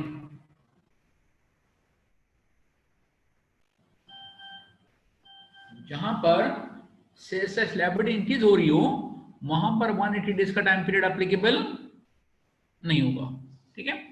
दूसरा नंबर भी पढ़ लें कि अगर हमने सिर्फ अभी आपसे एडवांस रिसीव किया है, ओके, और एडवांस रिसीव करते हुए हम आउटपुट चार्ज करते हैं, और हमने माल आपको सप्लाई नहीं किया था, और फिर उसके बाद पता चला कि जनाब माल डिलीवर करने से पहले एडवांस वापस करना पड़ा, तो उसमें 180 डेज का टाइम पीरियड एप्लीकेबल नहीं होता।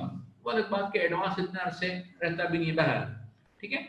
दूसरा फिर काम करें, वो जो हमने आपसे कहा था कि उसमें कोई कंडीशन नहीं होगी, लेकिन जहां टैक्स लायबिलिटी डिक्रीज हो रही है वहां कंडीशन है, तो जरा काम कीजिएगा, ये जरा आप पैरासी आप पढ़ लें।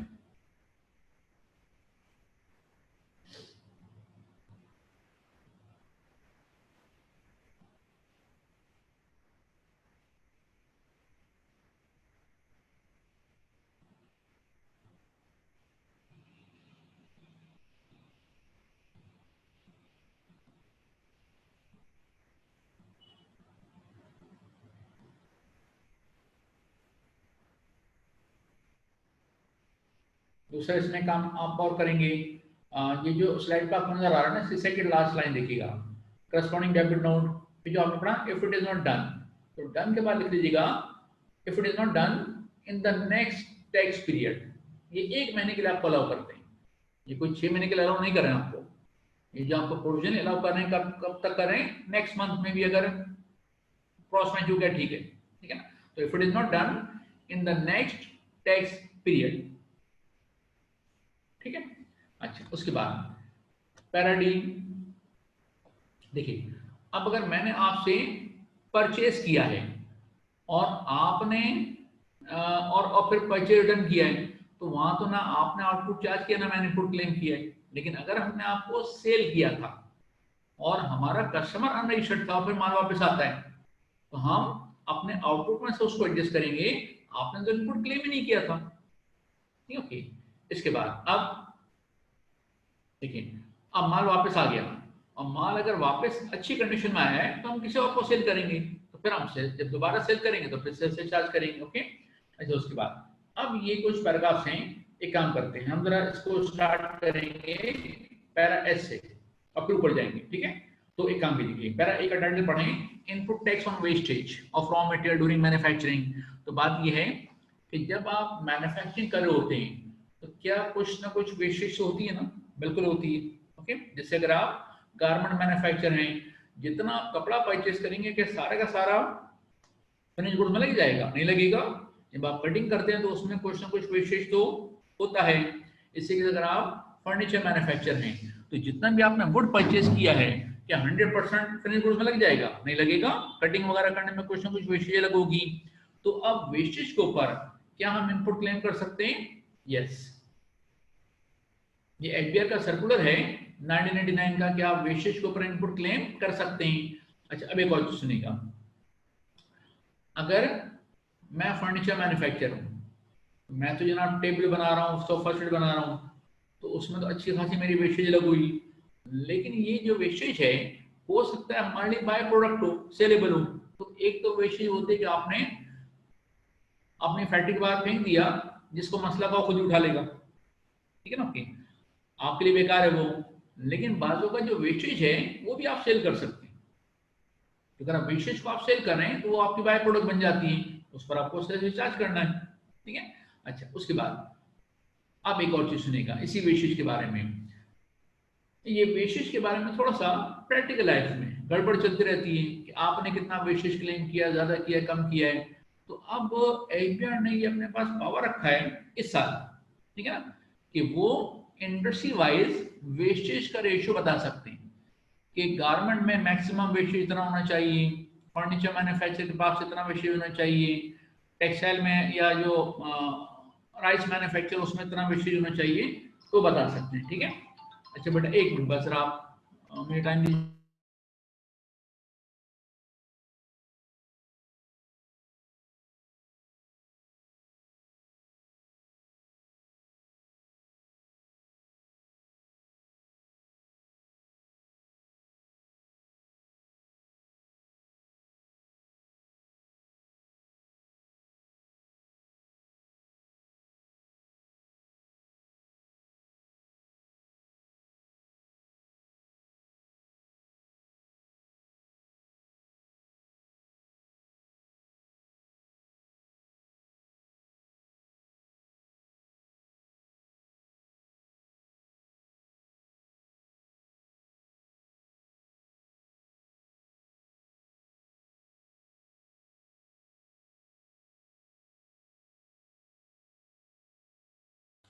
अच्छा ना, देखिए, तो हम बात कर रहे हैं कि वेस्टेज के ऊपर आप इनपुट क्लेम कर सकते हैं। अच्छा, अब आइए पैरा जी।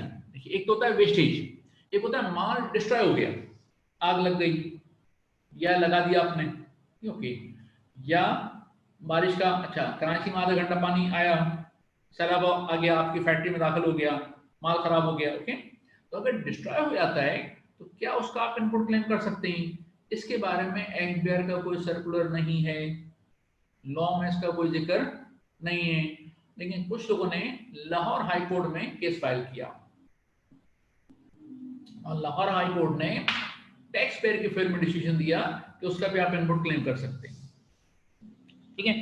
अच्छा, अब ये जो लाहौर हाई कोर्ट का जजमेंट है, कोर्ट के जजमेंट आपके सिलेबस का पार्ट नहीं है, इसलिए क्या हुआ कि आई कैप ने और आईसीएमए ने जब ये क्वेश्चन रेज किया अपने एग्जाम में, तो कहीं उन्होंने उसको अलाउ कर दिया, कहीं डिसअलाउ कर दिया, ठीक है। लेकिन बहरहाल लाहौर हाई कोर्ट के जजमेंट के मुताबिक जो माल डिस्ट्रॉय हो चुका है उसके ऊपर भी आप इनपुट टैक्स क्लेम कर सकते हैं। अच्छा, जरूरी नहीं कि आप ये माल बनाए और डिस्ट्रॉय हो, आपका रॉ मटेरियल भी डिस्ट्रॉय हो सकता है ना, जैसे मैं सेल पर आपने रॉ मटेरियल इंपोर्ट किया या लोकल परचेज किया आपने किसी से, ट्रक में माल आपके पास आ रहा है, रास्ते में एक्सीडेंट हुआ, ट्रक उलट गया, 100 लोग जमा हो गए, 3 लोगों ने ड्राइवर को उठाया, बाकी लोगों ने, हमारे यहाँ लोग सवाब सवाब समझ के लूटते हैं, ओके। बहरहाल, तो अब क्या हुआ कि उसका भी आप इनपुट क्लेम कर सकते हैं। अब आइए पैरा नंबर एफ। देखिए, अब डिस्ट्रॉय दो तरीके से होता है, एक तो साहब डिस्ट्रॉय हो गया और एक है कि आप खुद डिस्ट्रॉय करें अपना माल। आईसीएमआई का रिजल्ट आया, घर की चीजें तोड़ना शुरू कर दिया आपने खुशी में, ओके। तो सुनो गौर से, बात ये कि वो कब होगा कि आप खुद डिस्ट्रॉय करेंगे, ये होगा जब एक्सपायरी डेट का मसला हो। कुछ फूड आइटम्स वगैरह में बहुत कॉमन होता है, ठीक है, कि एक्सपायरी डेट होती है ना, मेडिसिन में होती है। अच्छा, मेडिसिन तो खैर एग्जाम्प्ट है, मेडिसिन का मसला नहीं है, लेकिन हमारे यहाँ जो फूड आइटम्स हैं उसमें एक्सपायरी डेट होती है, ठीक है, ओके। अच्छा, कुछ ऐसे केसेस जिसमें फूड आइटम ना हो तब भी एक्सपायरी डेट हो सकती है, लेकिन वो कम होते हैं। बहरहाल, अब सुनो हुआ क्या, जहां पर एक्सपायरी डेट हो वहां ये बहुत कॉमन होता है कि अगर मैं मैन्युफैक्चरर हूँ या होलसेलर हूँ, आप रिटेलर हैं, तो हम माल सप्लाई करते हैं इसी कंडीशन पर कि जितना माल बिक गया, जो नहीं बिका वो हम वापस ले लेंगे आपसे, ठीक है, ओके। तो अब ये माल वापस आ रहा है और चूंकि एक्सपायरी डेट गुजर चुकी है, तो ये है unfit for consumption, unfit for sale, okay. तो अब ऐसे में ये जरूरी है कि हम सेल्स डिपार्टमेंट को इन्फॉर्म करें, उनका सुपरवाइजर आएगा, उसकी सुपरविजन में हमें माल डिस्ट्रॉय करना होगा, ओके। अच्छा, इनिशियली एसबीआई ने प्रोविजन बनाया कि आप इनपुट टैक्स क्लेम कर सकते हैं उसके ऊपर भी, तो बल्कि आप कर तो चुके ही हैं ऑलरेडी। लेकिन हुआ क्या कि जब उन्होंने लिखा कि input tax shall be admissible, तो फिर वो एसबीआई के चेयरमैन सो रहे थे, तो ख्वाब में उनको बुजुर्ग आए, उन्होंने कहा ये तुमने क्या किया, ठीक है, एक्सपायरी डेट पर किस बात का इनपुट टैक्स, उसको रिवर्स करो। तो सुबह उठ के उन्होंने एक एसआर इशू कर दिया, और वो क्या था कि साहब input tax shall be admissible, उन्होंने कहा शैल के बाद बी से पहले जरा नोट लगा दें आप, तो वो आप इनपुट टैक्स क्लेम नहीं कर सकते। लेकिन डिस्ट्रॉय करने का प्रोसीजर उन्होंने सेम रखा, लेकिन अब पिछले साल उन्होंने एक बेनिफिट दिया है। बेनिफिट क्या दिया है, जरा एक काम करें, आप पैरा एफ पढ़ लें, जो सेकंड पैराग्राफ है हाउर वाला, उसमें बेनिफिट आपको नजर आएगा, पढ़ लें जरा उसको आप।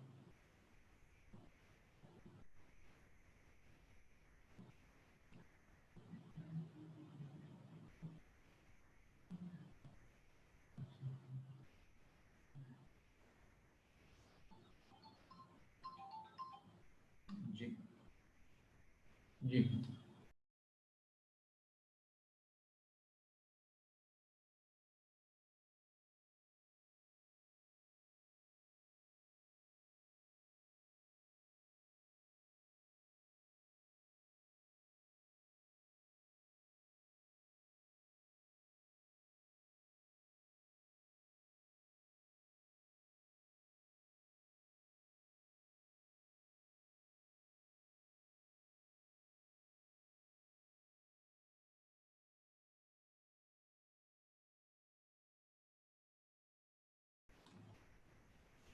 अच्छा, देखिए अब समरी बन गई कि अगर वेस्टेज होता है इनपुट क्लेम कर सकते हैं, डिस्ट्रॉय हो गया इनपुट क्लेम कर सकते हैं, एक्सपायरी की वजह से आपको खुद डिस्ट्रॉय करना पड़ा तो उसमें फिर आप इनपुट टैक्स क्लेम नहीं कर सकते। हाँ, कौन कर सकता है? अगर कोई कंपनी मैन्युफैक्चरर हो और वो पेरिशेबल फूड आइटम बना रही हो, ये तो उस सूरत में वो एक्सपायरी डेट के बाद भी इनपुट क्लेम कर सकते हैं। उसके लिए उन्हें बाकायदा 15 डेज में डेबिट नोट, जो भी क्रेडिट नोट इशू करना पड़ेगा, ठीक है। अच्छा ना, इसके बाद अब ये जो पैराग्राफ है ना पैरा जी, पैरा जी में एक और छोटा सा कंसेप्ट है, तो मैंने पैरा जी रिप्रोड्यूस किया है। अच्छा, अब जो मैं आपको कंसेप्ट बताने जा रहा हूं वो कंसेप्ट लॉ में नहीं है, एल्बर के किसी सर्कुलर में नहीं है, ओके। प्रैक्टिकल लाइफ में भी शायद नहीं होता होगा, ठीक है, लेकिन आई कैप के एग्जाम में आ गया। और वो कंसेप्ट क्या था? कंसेप्ट ये था कि अगर आपने गोल्ड डिस्ट्रॉय हो गया आपके, और अगर आप इंश्योरेंस क्लेम लेके बैठे में, इंश्योरेंस आपने क्लेम फाइल किया है, तो जो इंश्योरेंस कंपनी से आप पैसा रिसीव कर रहे हैं, क्या उस पर आप सेस चार्ज करेंगे? ये क्वेश्चन है। तो इसका जिक्र ना लॉ में है ना एक्ट की किसी सर्कुलर में है, लेकिन उसकी समरी बन जाती है कि इंश्योरेंस क्लेम दो तरीके से होते हैं। देखिए, एक तो होता है कि माल जल गया, चोरी हो गया, तबाह हो गया, खत्म हो गई बात, ठीक है। ऐसे में जब आप इंश्योरेंस क्लेम फाइल करेंगे तो माल तो मौजूद नहीं है, तो ये तो लॉस का कंपनसेशन है, इसको आप सेल नहीं कह सकते, सप्लाई गुड नहीं कह सकते, तो इस पे तो सेल्स टैक्स नहीं चार्ज करना आपने। लेकिन बात क्या होता है कि जनाब बारिश का पानी आ गया, माल थोड़ा डिस्ट्रॉय हो गया, तो पार्शियल डिस्ट्रॉय हुआ, यानी कि माल मौजूद है लेकिन उसकी वैल्यू कम हो जाती है, ओके। माल थोड़ा खराब हो गया, यानी कि वो सेलेबल कंडीशन में लेकिन माल खराब हो गया, तो अब आपने ऐसे में इंश्योरेंस क्लेम फाइल किया है, तो फिर इसमें इंश्योरेंस कंपनी क्या कहती है कि ठीक है माल हमें दे दें, हम आपको इंश्योरेंस क्लेम दे देते हैं, तो माल तो है ना, तो इंश्योरेंस क्लेम आप पूरा ले लें, माल हमें दे दें, हम बेच देंगे। तो अब इस सूरत में चूंकि उसमें गुड्स की डिलीवरी शामिल है, तो इस पर हमें से चार्ज करना चाहिए, ठीक है। तो आप समझ देख लें कि अगर गुड्स की डिलीवरी नहीं है, गुड्स जल गए, तबाह हो गए, चोरी हो गए, तो उसमें तो हम गुड्स की डिलीवरी इंश्योरेंस कंपनी के हवाले नहीं कर रहे हैं, तो ऐसे में कोई सेल्स टैक्स नहीं होगा। लेकिन अगर गुड्स मौजूद हैं और उसकी डिलीवरी हम इंश्योरेंस कंपनी को दे रहे हैं, तो फिर हमें उस पर सेल्स चार्ज करना चाहिए। अब प्रैक्टिकली हो रहा नहीं हो रहा आई डोंट नो, लेकिन एग्जामिनेशन क्वेश्चन में हमें ये करना है, तो जरा इस चार्ट को भी आप कॉपी कर लें ताकि हम आगे बढ़ते हैं फिर।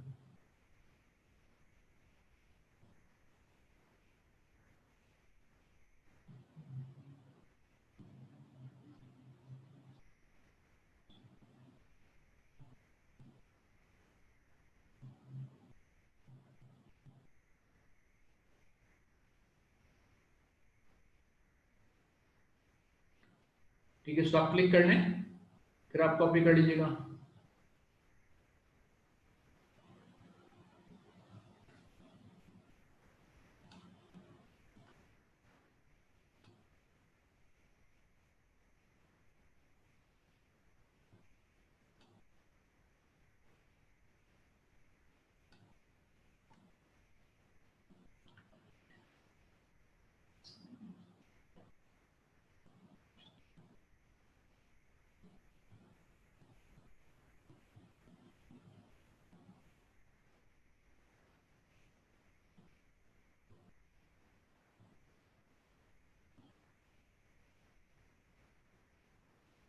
ठीक है जी, कॉपी कर लिया आप लोगों ने। अच्छा ना, अब नेक्स्ट पॉइंट,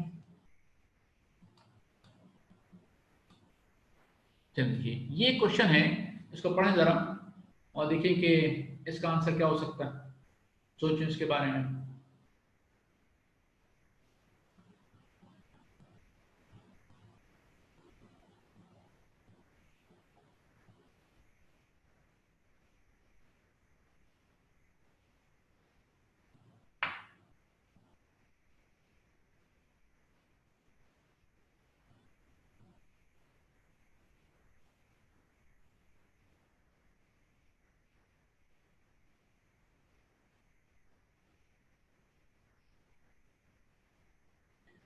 देना इस केस में 1000 kg, अच्छा इसके 3 हिस्से, 700 kg तो आपने यूज कर लिया, 2 अभी क्लोजिंग स्टॉक में है, और 100 kg डिस्ट्रॉय हो गया,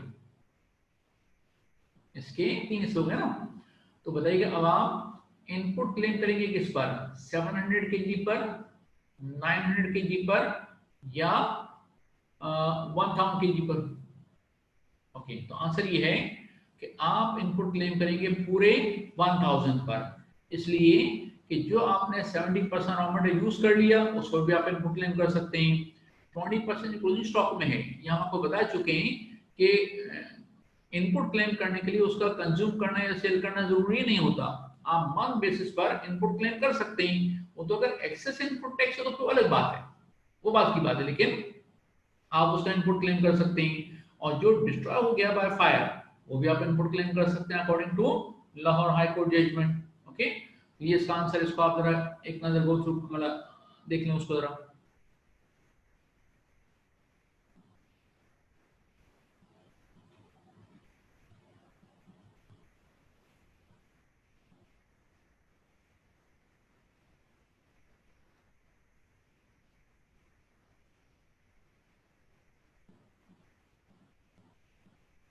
ठीक है, अच्छा ये क्वेश्चन और इसका आंसर ये हमारे जो नोट है ना बुक में, थ्योरेटिकल क्वेश्चन से सेक्स के, उसमें ये दोनों क्वेश्चन में मौजूद है और आंसर में मौजूद है।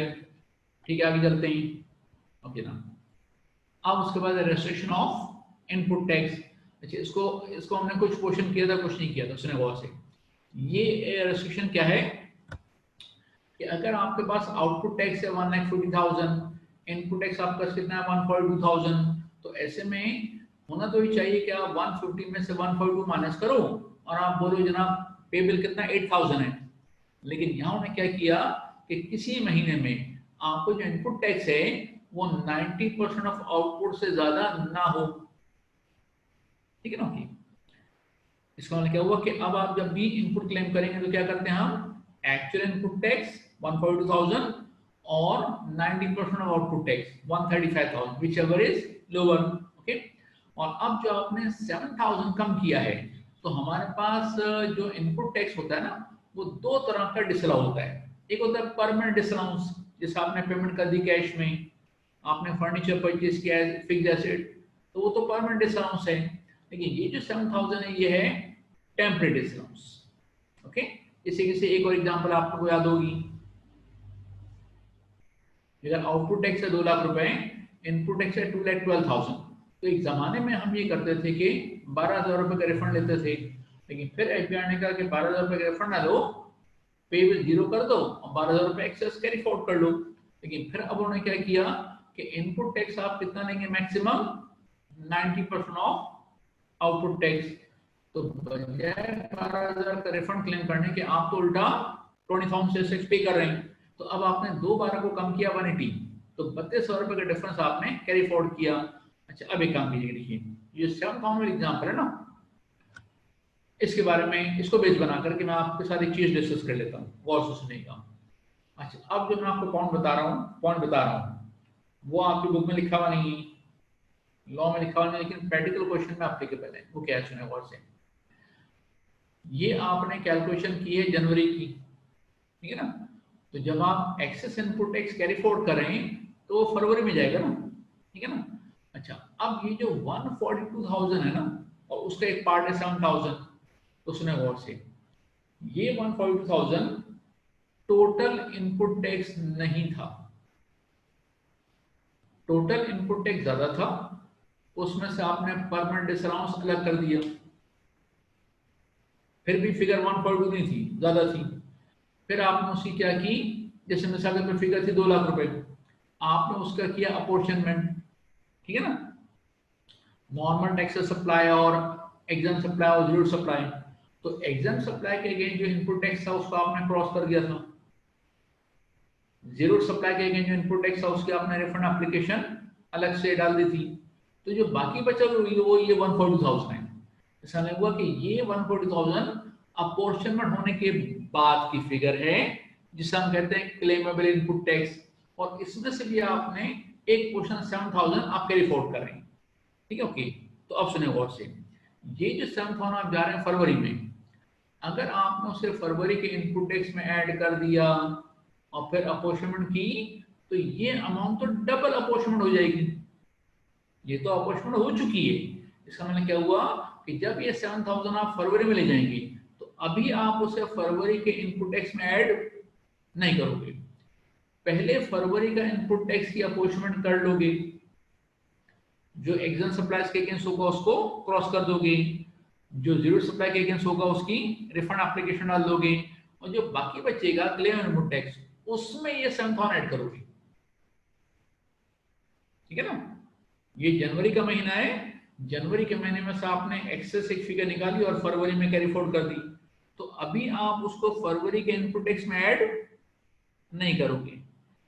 पहले फरवरी, जैसे मैं सकता हूँ अगले महीने में फरवरी का इनपुट टैक्स हो गया 1,10,000 रुपए, ये है 7,000 रुपए, तो अब आप 1,70,000 रुपए नहीं कहेंगे, आप पहले 1,10,000 की अपॉर्चमेंट कर लें, एग्जाम सप्लाईज को अलग कर दो, जीरो को अलग कर दो, जो बाकी बचा में वो बन गया 82,000, तो अब उसमें फिर ऐड करोगे 7,000 और फिर चेक करोगे कि 90% ज्यादा तो नहीं होगा।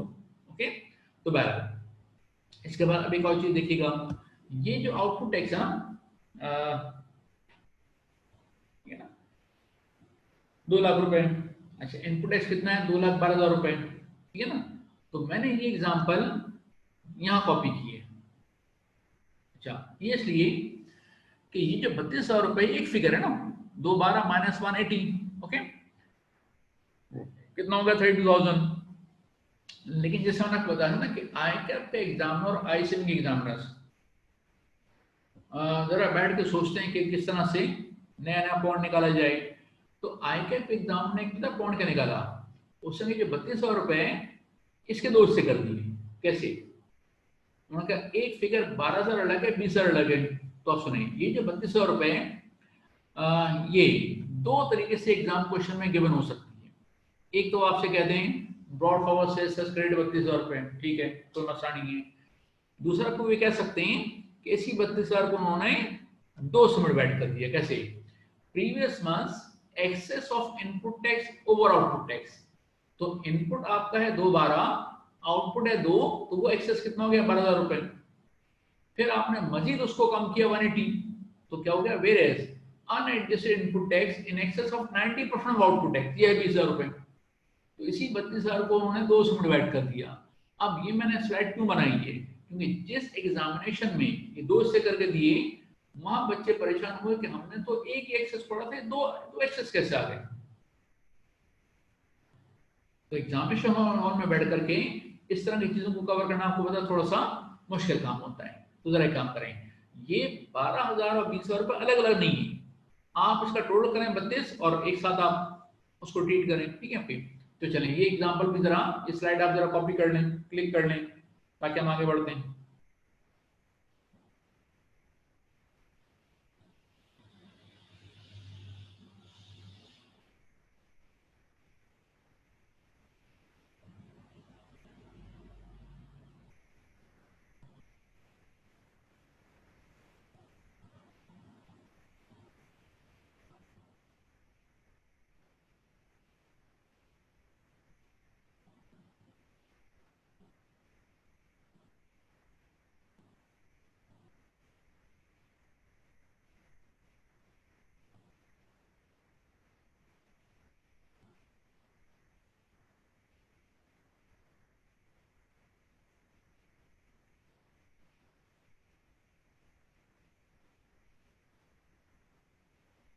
ठीक है जी, कॉपी कर लिया लोगों ने।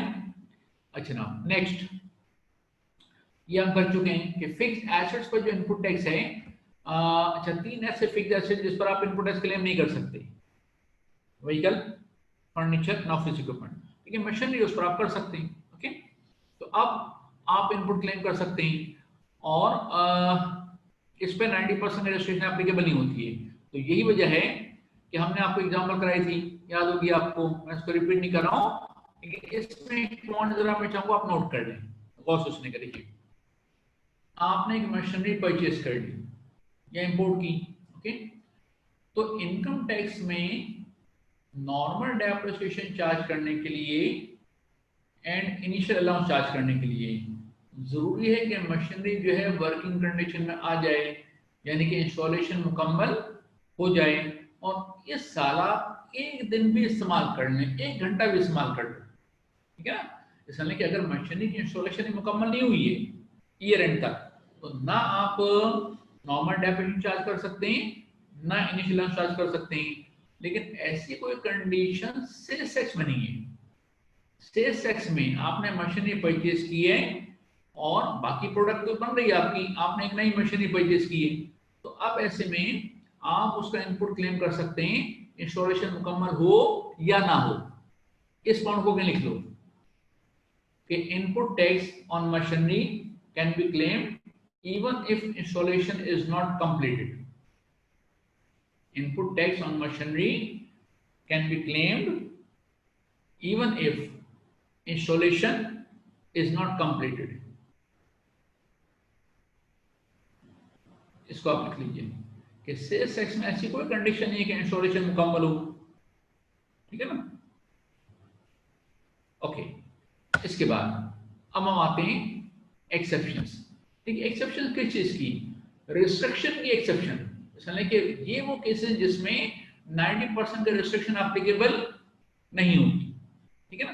अच्छा, इससे पहले कि मैं इस पर आऊं कि कौन कौन से केसेस हैं, पहले हम ये देख लेते हैं कि एक्सेप्शन का मतलब क्या होता है। देखिए, एक्सेप्शन मतलब ये हुआ कि अगर हम इस एग्जांपल की बात करते हैं, देखिए अगर ये एग्जांपल की हम बात करें, ये एग्जांपल, और यहां आपसे कहा जाए जनाब एक्सेप्शन में आ रहा है, रेस्ट्रिक्शन एप्लीकेबल नहीं है, तो हम क्या करेंगे, पूरा 142 माइनस कर लेंगे और हमारा सेल्स टैक्स पेएबल 15,000 की जगह क्या होगा, 8,000। कोई एक्सेस हम कैरी फॉरवर्ड नहीं करेंगे, ओके। और अगर इस केस में एक्सेप्शन आ रही है, रेस्ट्रिक्शन एप्लीकेबल नहीं है, तो हम 2 लाख माइनस करेंगे, 12,000 रुपए का रिफंड क्लेम नहीं करेंगे। 12,000 तो हमें कैरी फॉरवर्ड करना ही पड़ेगा, तो यहाँ सेल्स टैक्स पेएबल 0 हो जाएगा और 12,000 रुपए हम कैरी फॉरवर्ड कर लेंगे। तो अब हम देखते हैं कि हमारे पास एक्सेप्शन कहाँ कहाँ एप्लीकेबल है। तो सुने बहुत से, और इस पर थ्योरेटिकल क्वेश्चन भी आता है, ठीक है ओके। तो अब एक्सेप्शन कुछ तो है इंडस्ट्री स्पेसिफिक, जैसे electric energy sector, gas distribution companies के ऊपर 90% का रेस्ट्रिक्शन एप्लीकेबल नहीं है। फिर ऑयल मार्केटिंग कंपनीज कौन सी हैं, पीएसओ है, पेट्रोलियम रिफाइनरीज हैं, इस पर 90% रेस्ट्रिक्शन एप्लीकेबल नहीं है। स्टील मिल तो वैसे ही बंद पड़ी है, ठीक है। अच्छा, इसका फिर फर्टिलाइजर मैन्युफैक्चर के लिए 90% रेस्ट्रिक्शन एप्लीकेबल नहीं है। तो उसके बाद distributor and wholesaler come retailer. तो होलसेलर कम रिटेलर कौन होते हैं कि जो बल्क क्वांटिटी इंपोर्ट करें और फिर होलसेल भी करें, रिटेल भी करें, ठीक है ओके। इनको पर एक्सेप्शन में आ रहे हैं। अच्छा, एक्सक्लूडिंग होलसेलर, यहाँ जरा गौर से सुनिएगा, ये एक हमारे पास एक्सेप्शन है। एक्सेप्शन से किसी को निकाल दिया जाए तो रेस्ट्रिक्शन एप्लीकेबल होगी उसके ऊपर। तो इसका मतलब क्या हुआ कि होलसेलर्स के ऊपर 90% रेस्ट्रिक्शन एप्लीकेबल होती है, डिस्ट्रीब्यूटर के ऊपर एप्लीकेबल नहीं होती। होलसेलर के ऊपर एप्लीकेबल है, डिस्ट्रीब्यूटर के ऊपर एप्लीकेबल नहीं है। तो यहाँ आप एक क्वेश्चन पूछ सकते हैं, सर ये होलसेलर डिस्ट्रीब्यूटर एक ही बात हुई ना। हम प्रैक्टिकल लाइफ में होलसेलर कह रहे हैं, डिस्ट्रीब्यूटर कहने बात एक ही होती है, लेकिन सुने एक फर्क होता है। फर्क पता क्या है? होलसेलर डिस्ट्रीब्यूटर क्या कर रहे होते हैं, मैं मैन्युफैक्चरर हूं, मुझसे आप बल्क क्वांटिटी परचेज करेंगे और आगे रिटेलर को सेल करेंगे, ये होगा ना ओके। डिस्ट्रीब्यूटर भी कर रहा होता है, होलसेलर भी कर रहा होता है। तो फर्क क्या हुआ सुने बहुत से, अगर हम आपसे बाकायदा डिस्ट्रीब्यूटरशिप का एग्रीमेंट करें और आपका एरिया फिक्स कर दें कि आप कराची में ही माल बेचेंगे, लाहौर में हमारे डिस्ट्रीब्यूटर को और है, तो जहां आप सेल करें और आपके ऊपर हम रेस्ट्रिक्शन लगा दें, आपका एरिया फिक्स कर दें, तो जहां एरिया फिक्स हो जाए उसे हम क्या कहते हैं, डिस्ट्रीब्यूटर। और जहां एरिया फिक्स ना हो, होलसेलर है, देखिए ना, आपने मुझसे परचेज किया, अब आप जहां तक चाहे बेचें, मैं तो आपसे नहीं पूछूंगा, तो आप क्या हुए, होलसेलर। लेकिन अगर मैं आपसे कह दूं कि आप मुझसे माल परचेज करके और कराची में ही बेचेंगे, क्योंकि हैदराबाद का हम किसी और को डिस्ट्रीब्यूटर बना रहे हैं, लाहौर का किसी और को डिस्ट्रीब्यूटर बना रहे हैं, वहां माल नहीं बेचोगे, तो जहां एरिया फिक्स हो जाए उसे हम कहते हैं डिस्ट्रीब्यूटर। तो डिस्ट्रीब्यूटर एक्सेप्शन में आ रहा है और होलसेलर के ऊपर 90% रेस्ट्रिक्शन एप्लीकेबल होगी, ठीक है। इसके बाद अच्छा, कमर्शियल इंपोर्टर, ये बात में करते हैं। पहले मैं चाहूंगा पैरा 6 कर लें, ठीक है। देखिए ना, पैरा 6 जरा पढ़ लें आप लोग। Person making zero supplies provided value of such supply exceeds 50% of value of all taxable supplies during a tax period। ठीक है, देखिए जीरो रेटेड सप्लाई में आपका आउटपुट एक्स कितना है, 0। तो 0 का जरा 90% वर्कआउट करूं, 0 आएगा ना। तो इसका मतलब क्या हुआ कि जीरो सप्लाई में तो 90% की रेस्ट्रिक्शन एप्लीकेबल हो ही नहीं सकती। तो फिर यहाँ एक्सेप्शन क्यों डाला है? बात के साथ जीरो सप्लाई पे तो 90% रेस्ट्रिक्शन नहीं है, लेकिन उन्होंने एक काम करें, अगर आप जीरो सप्लाई भी कर रहे हैं और साथ में नॉर्मल टैक्स सप्लाई भी कर रहे हैं, तो अब आप देखें कि आपका रेशियो क्या बनता है। अगर जीरो सप्लाई का रेशियो 50% से ज्यादा है तो जो आपकी नॉर्मल टैक्स सप्लाई है उस पर भी 90% की रेस्ट्रिक्शन एप्लीकेबल नहीं होगी। तो इसकी एग्जांपल देख लेते हैं, सुने गौर से। आपके पास 0% की सप्लाईज भी हैं और 17% की सप्लाईज भी, ठीक है, इस महीने में। तो फिर एग्जांपल आपने एक्सपोर्ट किया है या एम्बेसीज को माल सप्लाई किया है, वो है 52 मिलियन। नॉर्मल टैक्स सप्लाई आपकी कितनी है, 48 मिलियन। और इस पर्पस के लिए हम एग्जाम सप्लाईज को फिलहाल अलग कर देंगे। ओके, एग्जाम सप्लाईज की बात नहीं हो रही है, उन्होंने जिक्र क्या किया, 50% ऑफ ऑल टैक्सेस सप्लाईज। अच्छा, अब चूंकि ये जो ब्रेकअप है ये पैरा 6 में आ रहा है, यस, इसमें मतलब क्या हुआ कि 52 मिलियन पर भी 90% रेस्ट्रिक्शन एप्लीकेबल नहीं होगी और जो 48 मिलियन है उस पर भी एप्लीकेबल नहीं होगी। तो एंटिटी एज अ होल आप इस एक्सेप्शन से, मतलब इस रिस्ट्रिक्शन से बाहर निकल जाओगे, एक्सेप्शन में आ जाएंगे आप। लेकिन अगर केस ये हो कि इस महीने में आपकी जीरो सप्लाई कितनी है, 41 मिलियन, नॉर्मल टैक्स सप्लाईज कितनी है, 17 मिलियन, अपना 59 मिलियन। तो अब आप इस 50% के एक्सेस में नहीं आ रहे ना। तो अब पता क्या है, अब इस केस में 90% रेस्ट्रिक्शन एप्लीकेबल होगी। किस पोर्शन पर, इस पोर्शन पर। 41 मिलियन तो 0% है, उसका तो 90% भी हो जाना है, ठीक है। तो इसका मतलब क्या हुआ कि अगर आपकी जो जीरो सप्लाई है वो 50% से ज्यादा है, ठीक है ना, एग्जाम सप्लाई को हटा करके, तो फिर आप एंटिटी एज अ होल ये 90% रेस्ट्रिक्शन आपके ऊपर एप्लीकेबल नहीं होगी। लेकिन अगर जीरो सप्लाई है लेकिन 50% या उससे कम है, एग्जैक्टली 50% है उससे कम है, तो फिर रेस्ट्रिक्शन एप्लीकेबल होगी किस पोर्शन पर, नॉर्मल टैक्स सप्लाई के ऊपर। 0% में तो एप्लीकेबल नहीं हो सकती। तो अब सुनो, ये पॉइंट एग्जाम के लिए क्यों इंपॉर्टेंट है, गौर से सुनिएगा। आपके प्रैक्टिकल क्वेश्चन में नॉर्मली टैक्स सप्लाई भी होती है, एग्जाम को तो जीरो रेट भी होती है। तो एक काम करेंगे, आप एग्जाम को तो अलग कर दो। फिलहाल आप देखो कि आपके पास जीरो सप्लाई कितनी है और टैक्स सप्लाई कितनी है। अगर जीरो सप्लाई ज्यादा है, ठीक है, 50% ज्यादा है, तो फिर ये रेस्ट्रिक्शन एप्लीकेबल नहीं होगी। तो अब इसमें आपको दो काम करने पड़ेंगे। एक तो ये कि जब आपने चेक कर लिया कि जीरो सप्लाई 50% ज्यादा है, तो पहला काम क्या करोगे कि जो आप सेल्स लायबिलिटी वर्कआउट करते हुए करते हैं ना, कि एक्चुअल इनपुट टैक्स और 90% of output tax which ever is lower, ये हरकत नहीं करनी आपको। 90% की रेस्ट्रिक्शन तो है ही नहीं, तो 90% वर्कआउट क्यों करोगे। दूसरा काम ये करना पड़ेगा कि आपको नोट लिखना पड़ेगा। In this case zero supplies exceed 50% of all taxes supplied. Therefore, 90% restriction is not applicable in this case. आप इस तरह का कोई पैराग्राफ लिख देंगे। क्या लिखेंगे, in this case zero supplies exceed 50% of all taxes supplies and therefore 90% restriction is not applicable in this case। ठीक है ना, ओके। तो ये एग्जाम के लिए आपको हर प्रैक्टिकल क्वेश्चन में आपको चेक करना पड़ेगा कि आपका जीरो सप्लाई और बाकी जो टैक्स सप्लाई उसका रेशियो कितना है। अगर ये रेशियो 50% से कम है तो ठीक है, जैसे आप कैलकुलेशन करें 90% के साथ। लेकिन अगर ये रेशियो 50% से ज्यादा है तो फिर आपको 90% की रेस्ट्रिक्शन एप्लीकेबल नहीं होगी। ठीक हो क्या बात। अच्छा, अब पढ़ें पैरा नंबर 5।